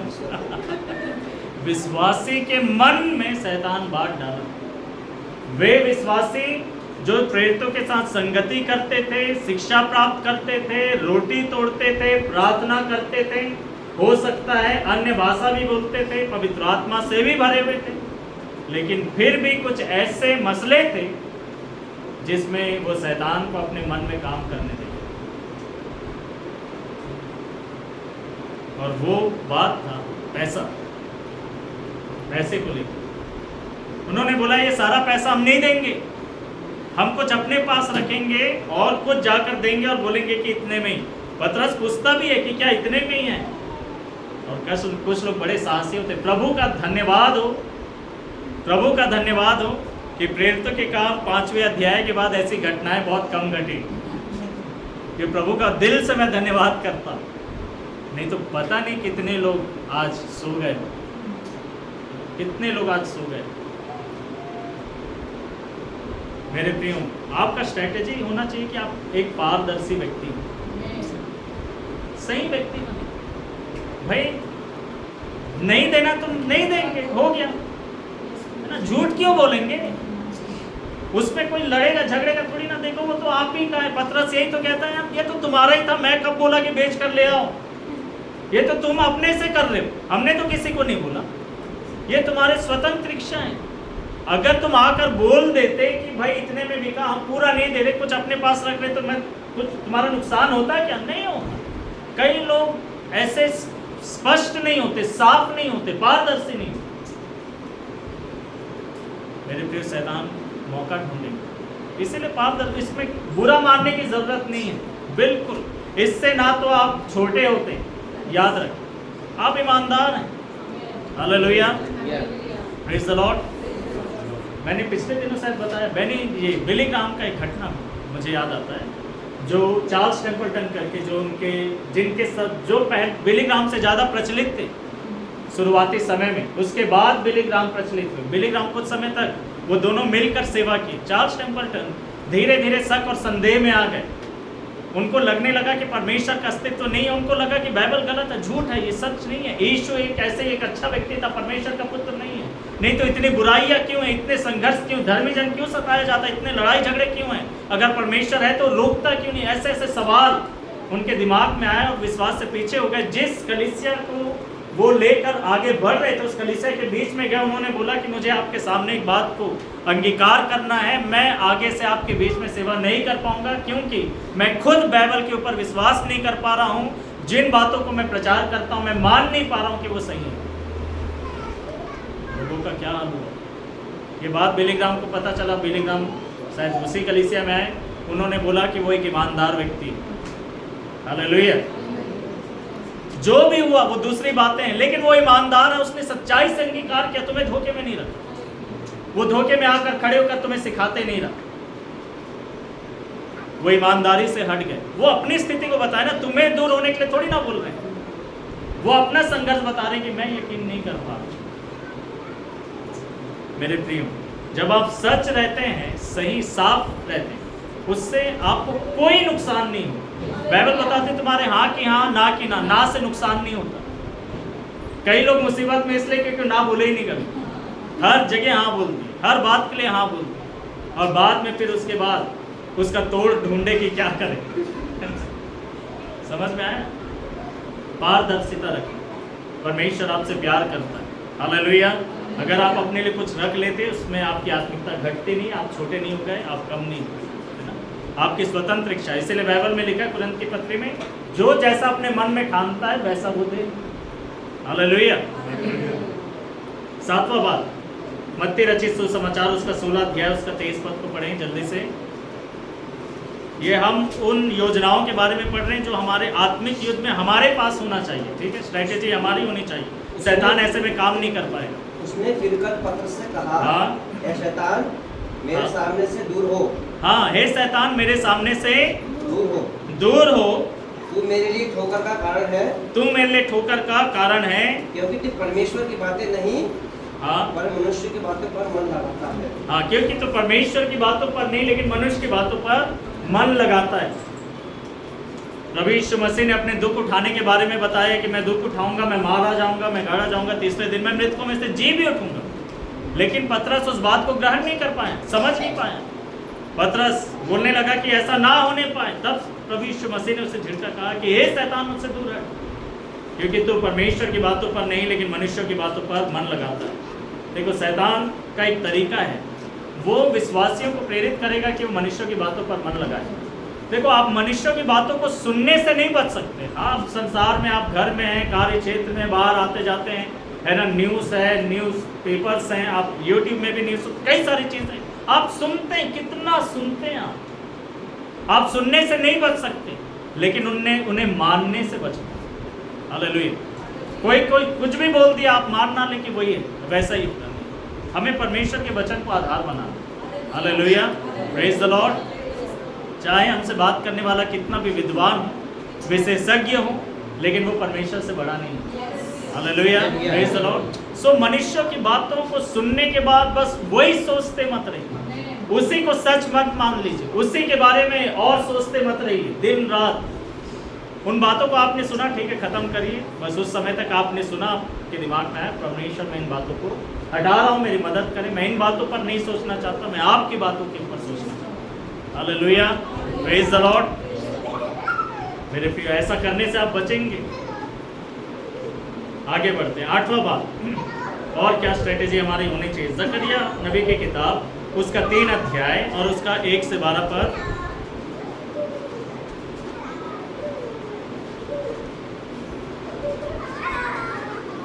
जकरिया नबी की किताब और उसका 3 अध्याय और उसका 1 और 2 पद। फिर उसने हाँ यहोशू महायाजक को यहोवा के दूत के सामने हाँ खड़ा हुआ हाँ मुझे दिखाया, हाँ और शैतान उसके दाहिनी ओर हाँ। उसका विरोध करने को खड़ा था। हाँ, शैतान यहोशू महायाजक का विरोध करने के लिए खड़ा था परमेश्वर के पास। आगे, तब यहोवा ने हाँ शैतान से कहा, हाँ ऐ शैतान, हाँ यहोवा तुझको भुड़के, हाँ, फिर यहोवा जो यरूशलेम को अपना लेता है हाँ वही तुझे भुड़के। हाँ क्या यह आग से निकाली हुई युक्ति सी नहीं है? हाँ हाँ, फिर आगे 3 पद। उस समय हम्म। यहोशू तो दूत के सामने हाँ। मैला वस्त्र पहने हुए खड़ा था। हाँ, यहोशू के वस्त्र जो है वो मैले हो गए थे, गंदे हो गए थे। ये इसको उसके आत्मिक जिंदगी को दर्शाता है, उसकी आत्मिक स्थिति को दर्शाता है। ठीक है, फिर आगे। तब दूत ने उनसे जो सामने खड़े थे कहा, हाँ इसके ये मैले वस्त्र उतारो। हाँ फिर उसने उससे कहा, हाँ देख मैंने तेरा अधर्म दूर किया है, हाँ, मैंने तेरा धर्म दूर कर दिया है, और मैं तुझे सुंदर वस्त्र पहना देता हाँ, हूँ। मैं तुझे सुंदर वस्त्र पहना देता हूँ। फिर मैंने कहा वे उसके सिर पर साफ पगड़ी भी रखे, और इस तरीके से इसको ऐसा समझे मेरे प्रियो कि शैतान क्या करेगा पता है, कई बार ना वो आपको बहुत हीन भावना से भरना चाहेगा। आपकी गलतियां दिखा दिखा के आपको आपकी जितनी गलतियां जब दिखाई देना, शैतान जब आपको आपकी गलतियां दिखाए, तो आप क्या करना पता है, प्रभु तेरे लहू का और धन्यवाद हो, प्रभु यीशु मसीह तेरा धन्यवाद। आप शैतान से बोलना, इसीलिए यीशु मसीह का धन्यवाद। हालेलुया, इसीलिए यीशु मसीह का धन्यवाद। शैतान का एक तरीका रहेगा कि आप अपने सर से उद्धार का टोप हटाकर रखें। जो आपके अंदर निश्चय है ना उद्धार का, यीशु मसीह के लहू के द्वारा आपके पाप क्षमा हुए। हालेलुया, यीशु मसीह स्वयं परमेश्वर की ओर से आपकी धार्मिकता है। बाइबल बताता है। हालेलुया, जितनों ने मन फिराया, बपतिस्मा लिया, उन्होंने यीशु मसीह को पहन लिया, धारण कर लिया। यीशु मसीह में आपके पाप क्षमा हो गए। ठीक है, आपसे जब गलती होता है आप प्रभु से क्षमा मांगते हैं, लेकिन शैतान आपको दोषी बनाकर ना रखे, आप एकदम एक अजीब से हीन भावना और ग्लानि में ना चले जाएं। हालेलुया, शैतान चाहेगा कि आप ऐसा सोचो कि आप परमेश्वर की नज़रों में गिरे हुए व्यक्ति हैं, परमेश्वर आपको कभी भी ग्रहण नहीं करेगा, परमेश्वर आपसे दूर है। ऐसे कई प्रकार के नकारात्मक धारणाओं को, विचारों को शैतान आपके अंदर डालना चाहता है। समझ में आया कि अब कोई मतलब नहीं तेरे प्रार्थना करने से, परमेश्वर तेरा थोड़ी ना सुनेगा, तू तो 1 नंबर का पापी, और आप प्रार्थना करना चाहते हैं, प्रभु का धन्यवाद हो, आप प्रार्थना करने जाइए, शैतान को बोलिए कि मैं यीशु मसीह से माफ़ी मांगू। Hallelujah, praise the Lord. मन फिराएंगे और आगे बढ़ेंगे, माफ़ी मांग लेंगे और आगे बढ़ेंगे, और याद रखिए प्रभु माफ़ कर देता है। हालेलुया, प्रभु माफ़ कर देता है। एक रेफरेंस को पढ़ें जल्दी से, पहला यूहन्ना की पत्री, इस बात को याद रखिएगा, पहला यूहन्ना की पत्री उसका 2रा अध्याय और उसका पहला पद से आगे पढ़िए। हे मेरे बालकों, हाँ मैं ये बातें तुम्हें हाँ इसलिए लिखता हूँ हाँ कि तुम पाप ना करो। हो किस लिए लिखता हूँ? ताकि तुम पाप ना करो। फिर आगे, और यदि कोई पाप करे परंतु यदि पाप कर जाए तो फिर आगे, तो पिता के पास हमारा एक सहायक है। याद रखिए, अगर आपसे गलतियां हो जाती तो आपका सहायक है। Hallelujah, praise the Lord. आपका एक सहायक है, प्रभु यीशु मसीह, जो पिता के पास बैठा हुआ है, पिता के दाहिने ओर बैठा हुआ है, जो मेरे और आपके लिए मध्यस्थ है। हालेलुया। और उसके लहू के द्वारा हमारे पाप क्षमा होते, वह स्वयं हमारे पापों का प्रायश्चित है। इसीलिए शैतान आपको ये कहकर परमेश्वर से दूर ना रख पाए कि तुम पापी हो, तुम परमेश्वर के पास नहीं जा सकते, परमेश्वर के पास जाने का तुम्हें कोई हक नहीं, परमेश्वर से प्रार्थना करने का तुम्हारे पास कोई हक नहीं, क्योंकि तुम पापी हो। अगर आप ये आपके अंदर विचार आता तो तुरंत उस समय माफी मांग लीजिए, शैतान को और बोलने मत दीजिए। हालेलुया। तुरंत वो विचार को और बढ़ने मत दीजिए, तुरंत प्रभु को बोलिए, प्रभु मुझे माफ। बाइबल में लिखा है, जैसे नबी की किताब में, तुम्हारे पाप लाल रंग के, किरमिजी रंग के, कितने भी कैसे भी क्यों ना हो, वो हिम की नाई श्वेत हो जाएंगे। Hallelujah, praise the Lord. उद्धार के टोप को पहने रहे, कहने का मतलब आप जाने कि प्रभु यीशु मसीह में आपको उद्धार प्राप्त हो, वो आपके पापों का प्रायश्चित है। Hallelujah, praise the Lord. क्योंकि आपका जो उद्धार है वो आपके कामों के द्वारा प्राप्त नहीं हो। इसीलिए मैं ऐसा बोलूं कि आप अपने, देखिए, बुरे कामों को करते मत रहिए, आप करते रहेंगे तब तो एक अलग बात है। इसलिए आपका उद्धार आपके गलती करने से खत्म नहीं हो जाता, क्योंकि आपने कभी अच्छा करने से पाया ही नहीं था। जो चीज़ आपको करके मिला नहीं है, उसको करके आप गवाएंगे नहीं, आप उसको विश्वास से पाए हैं, विश्वास से संभाले रहें। हालेलुया। और यदि आपसे कुछ गलतियां हो जाएं, हम सब से गलतियां हो जाती हैं बपतिस्मा लेने के बाद भी, लेकिन हम क्या करते हैं? माफी मांगते। हमने अपना उद्धार खोया नहीं। Hallelujah, praise the Lord. So उद्धार का टोप पहने रहे, शैतान आपकी जिंदगी में काम नहीं कर पाएगा। जल्दी और 2-3 बातें थोड़ा बताकर, यूहन्ना रचित सुसमाचार उसका 12 अध्याय उसका 4 पद को पढ़ दीजिए। देखिए, ये हमारा स्ट्रैटेजी होना चाहिए, सब चीज़ हमें अपने दिमाग में बैठा के रखें, ठीक है।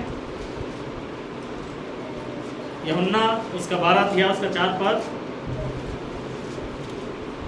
परंतु उसके चेलों में से हाँ, परंतु उसके चेलों में से यहूदा इस्करियोती नामक एक चेला, हाँ। जो उसे पकड़वाने पर था, कहने लगा, हाँ, यह 300 दिनार में बेचकर कंगालों को क्यों न दिया गया? हाँ, उसने यह बात इसलिए नहीं कही हाँ। कि उसे कंगालों की चिंता थी, हाँ। परंतु इसलिए कि वह चोर था। हाँ, वो इसलिए पैसों की चिंता कर रहा था क्योंकि वो चोर था। पैसे का थैली उसी के पास रहता तो उसको बड़ा चिंता लग रहा था, भाई थोड़ा सा बढ़ते रहना चाहिए था, है ना।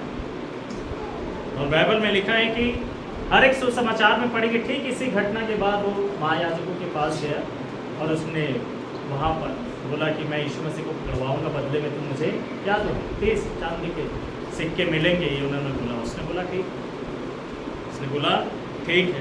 इससे कम था, इससे कम था, लेकिन फिर भी यीशु मसीह को वो पकड़वाने के लिए तैयार हो गया। बाइबल में लिखा है शैतान यहूदा के अंदर समाया हुआ।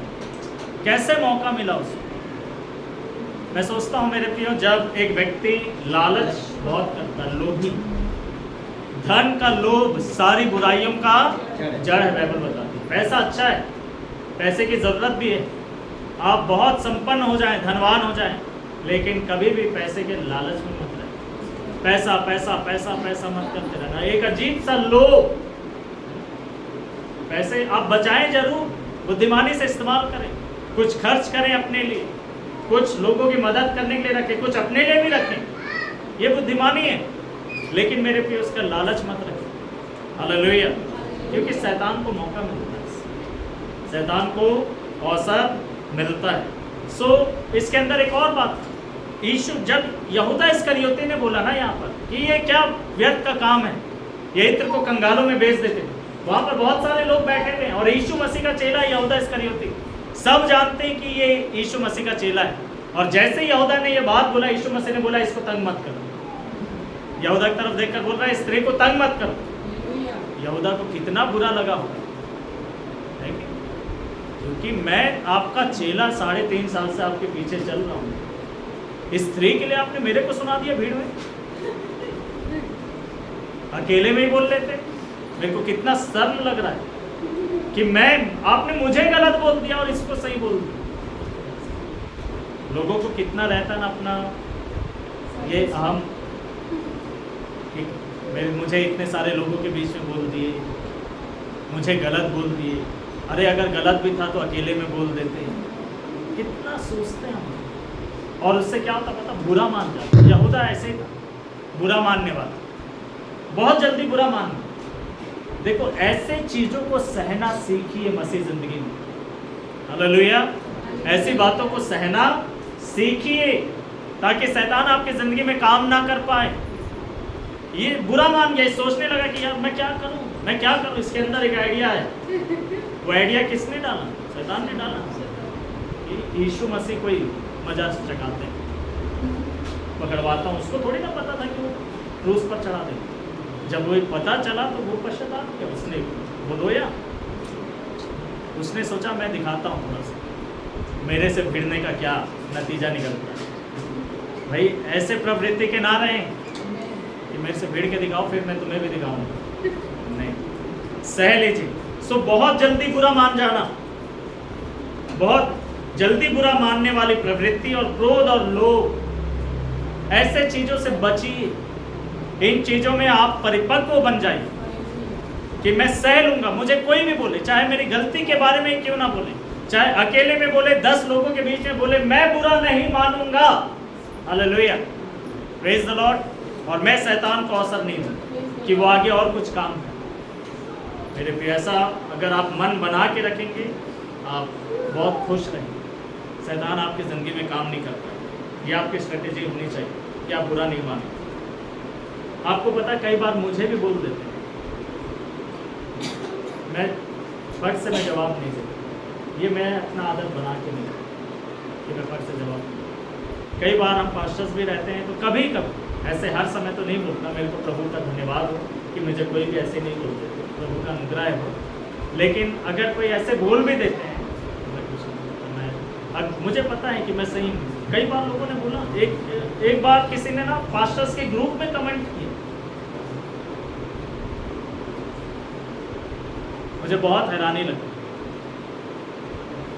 मैंने कुछ नहीं, उन्होंने पास्टर्स के ग्रुप में कमेंट किया। वो मेरी सिचुएशन को नहीं जानते थे क्योंकि कहीं पर कोई मीटिंग आयोजित थी और मैं उस मीटिंग में नहीं गया क्योंकि उस समय कंडीशन घर का वैसा था, चीज़ें वैसे थी कि मैं नहीं निकल पाया। तो मैंने वो चर्च के ग्रुप में, क्योंकि प्रेयर वो पास्टर्स के ग्रुप में वो था कि वो प्रेयर रिक्वेस्ट मीटिंग अच्छे चल रहा है, मैंने उनको थैंक यू बोला। मैंने वहाँ पर बोला हम प्रेयर कर रहे हैं, और मैंने बोला भले ही मैं नहीं जा पा रहा हूँ, वो पीटीएस वाला मीटिंग, पीटीएस में कोई मीटिंग चल रही थी, मैंने बोला मैं छत से सुन रहा हूँ, मैं नहीं आ पा रहा हूँ लेकिन मैं सीढ़ियों में बैठ के सुन रहा हूँ, मैं बहुत ब्लेस हूँ। उन्होंने एक कमेंट डाल दिया वहाँ, मैं उस कमेंट को पढ़ा, मैं सोचा अरे क्या। फिर मैंने पास्टर्स के ग्रुप में कोई रिप्लाई नहीं किया, मैंने उनको पर्सनली मैसेज करके बताया कि क्या कंडीशन। अगर मैं खुद पास्टर्स के ग्रुप में डाल देता कि मेरी क्या कंडीशन थी तो क्या रह जाता। मतलब यही है ना कि आप मेरे बारे में कुछ भी नहीं जान रहे लेकिन आप बोल दे रहे। कभी ऐसा हमें सावधान रहना चाहिए, कोशिश करना चाहिए कि हम सह लें। कई बार आप गलत नहीं होंगे, यहूदा तो यहाँ पर गलत था, लेकिन कई बार आप गलत नहीं होंगे। तो कोई ज़रूरी नहीं कि हर जगह आपको बोलना है ना। कई जगह आप सह कर आ जाइए, हालेलुया, सुनकर आ जाइए।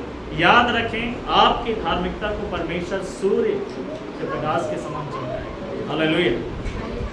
आइए जल्दी आगे बढ़ें। प्रेरितों के काम 13 अध्याय और उसका 14 से 4 और 4 से 12 को पढ़ दीजिए जल्दी। अतः वे पवित्र आत्मा के भेजे हुए हाँ सिलूकिया हाँ को गए और वहां से जहाज पर चढ़कर साइप्रस को चले हाँ और सलमीस में पहुंचकर परमेश्वर का वचन यहूदियों के आराधनालयों में सुनाया। हाँ यूहन्ना उनका सेवक था वे उस सारे टापू में होते हुए हाँ। पापुस तक पहुँचे। हाँ। वहाँ उन्हें बार यीशु नामक एक यहूदी टोना और हाँ। झूठा भविष्यद्वक्ता मिला। हाँ। वह हाकिम सिरगियुस पौलुस के साथ था।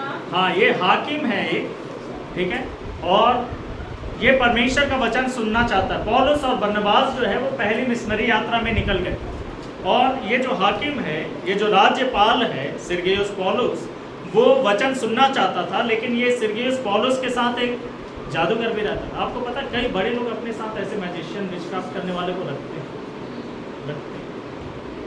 ऐसे नहीं बढ़ जाता कोई, कई बार जो संसार में कई लोग जो बढ़ रहे हैं ना, वो उसके पीछे विचक्राफ्ट है, विचक्राफ्ट है, जादू टोना है, तंत्र मंत्र है, इसीलिए सावधान रहे। अभी दीदी ने बहुत अच्छा बताया है ना उनकी मम्मी के लिए।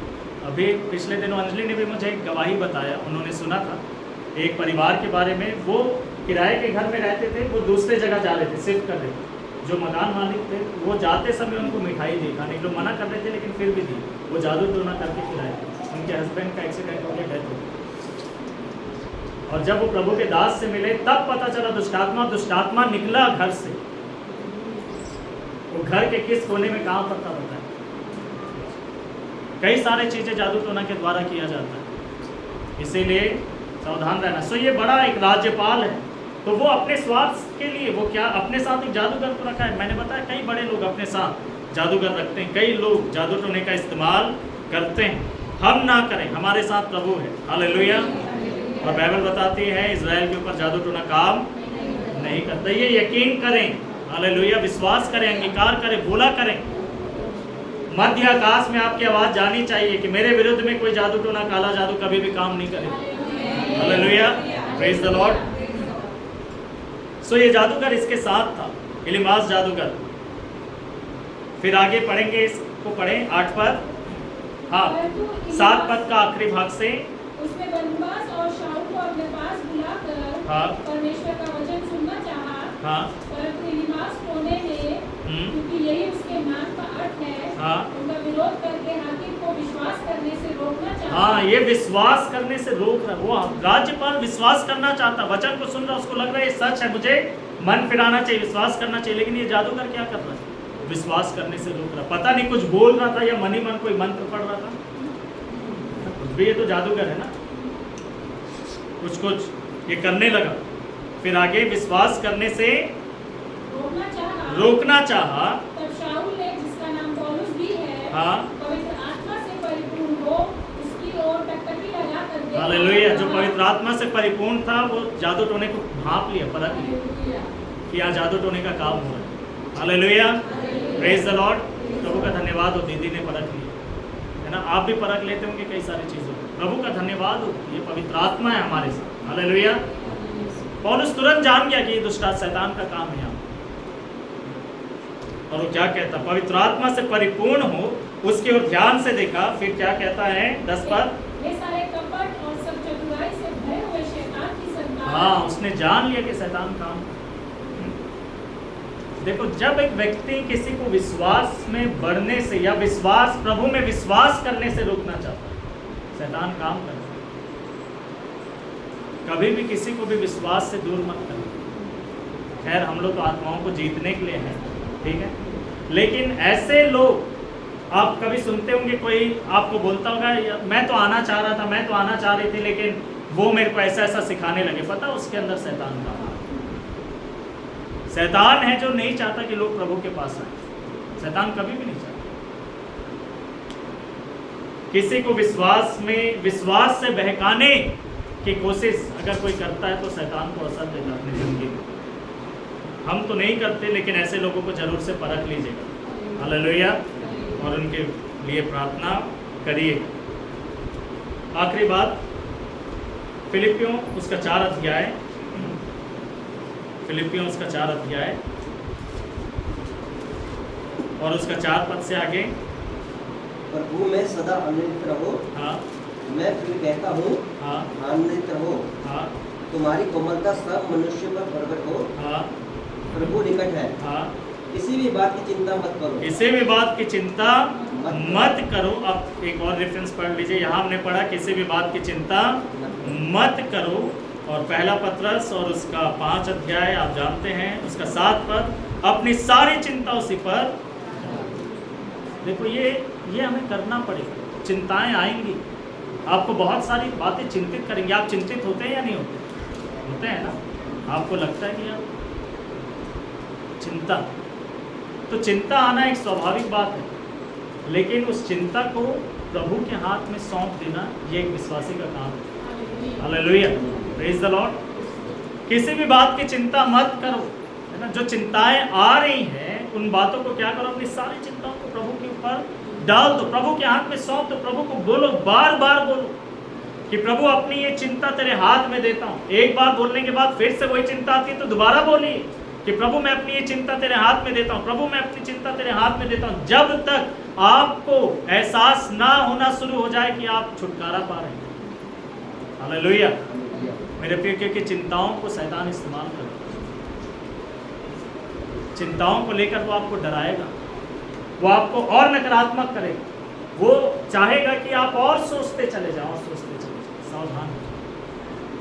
आपका एक योजना होना चाहिए, स्ट्रेटेजी होनी चाहिए आत्मिक लड़ाई में कि मैं अपनी चिंताओं को प्रभु के हाथ में दूंगा, चाहे वो कैसी भी चिंता मैं परमेश्वर के हाथ में सौंपूं। ठीक है, आइए हम सब अपने स्थानों में खड़े हो जाएं, हम लोग प्रार्थना करेंगे।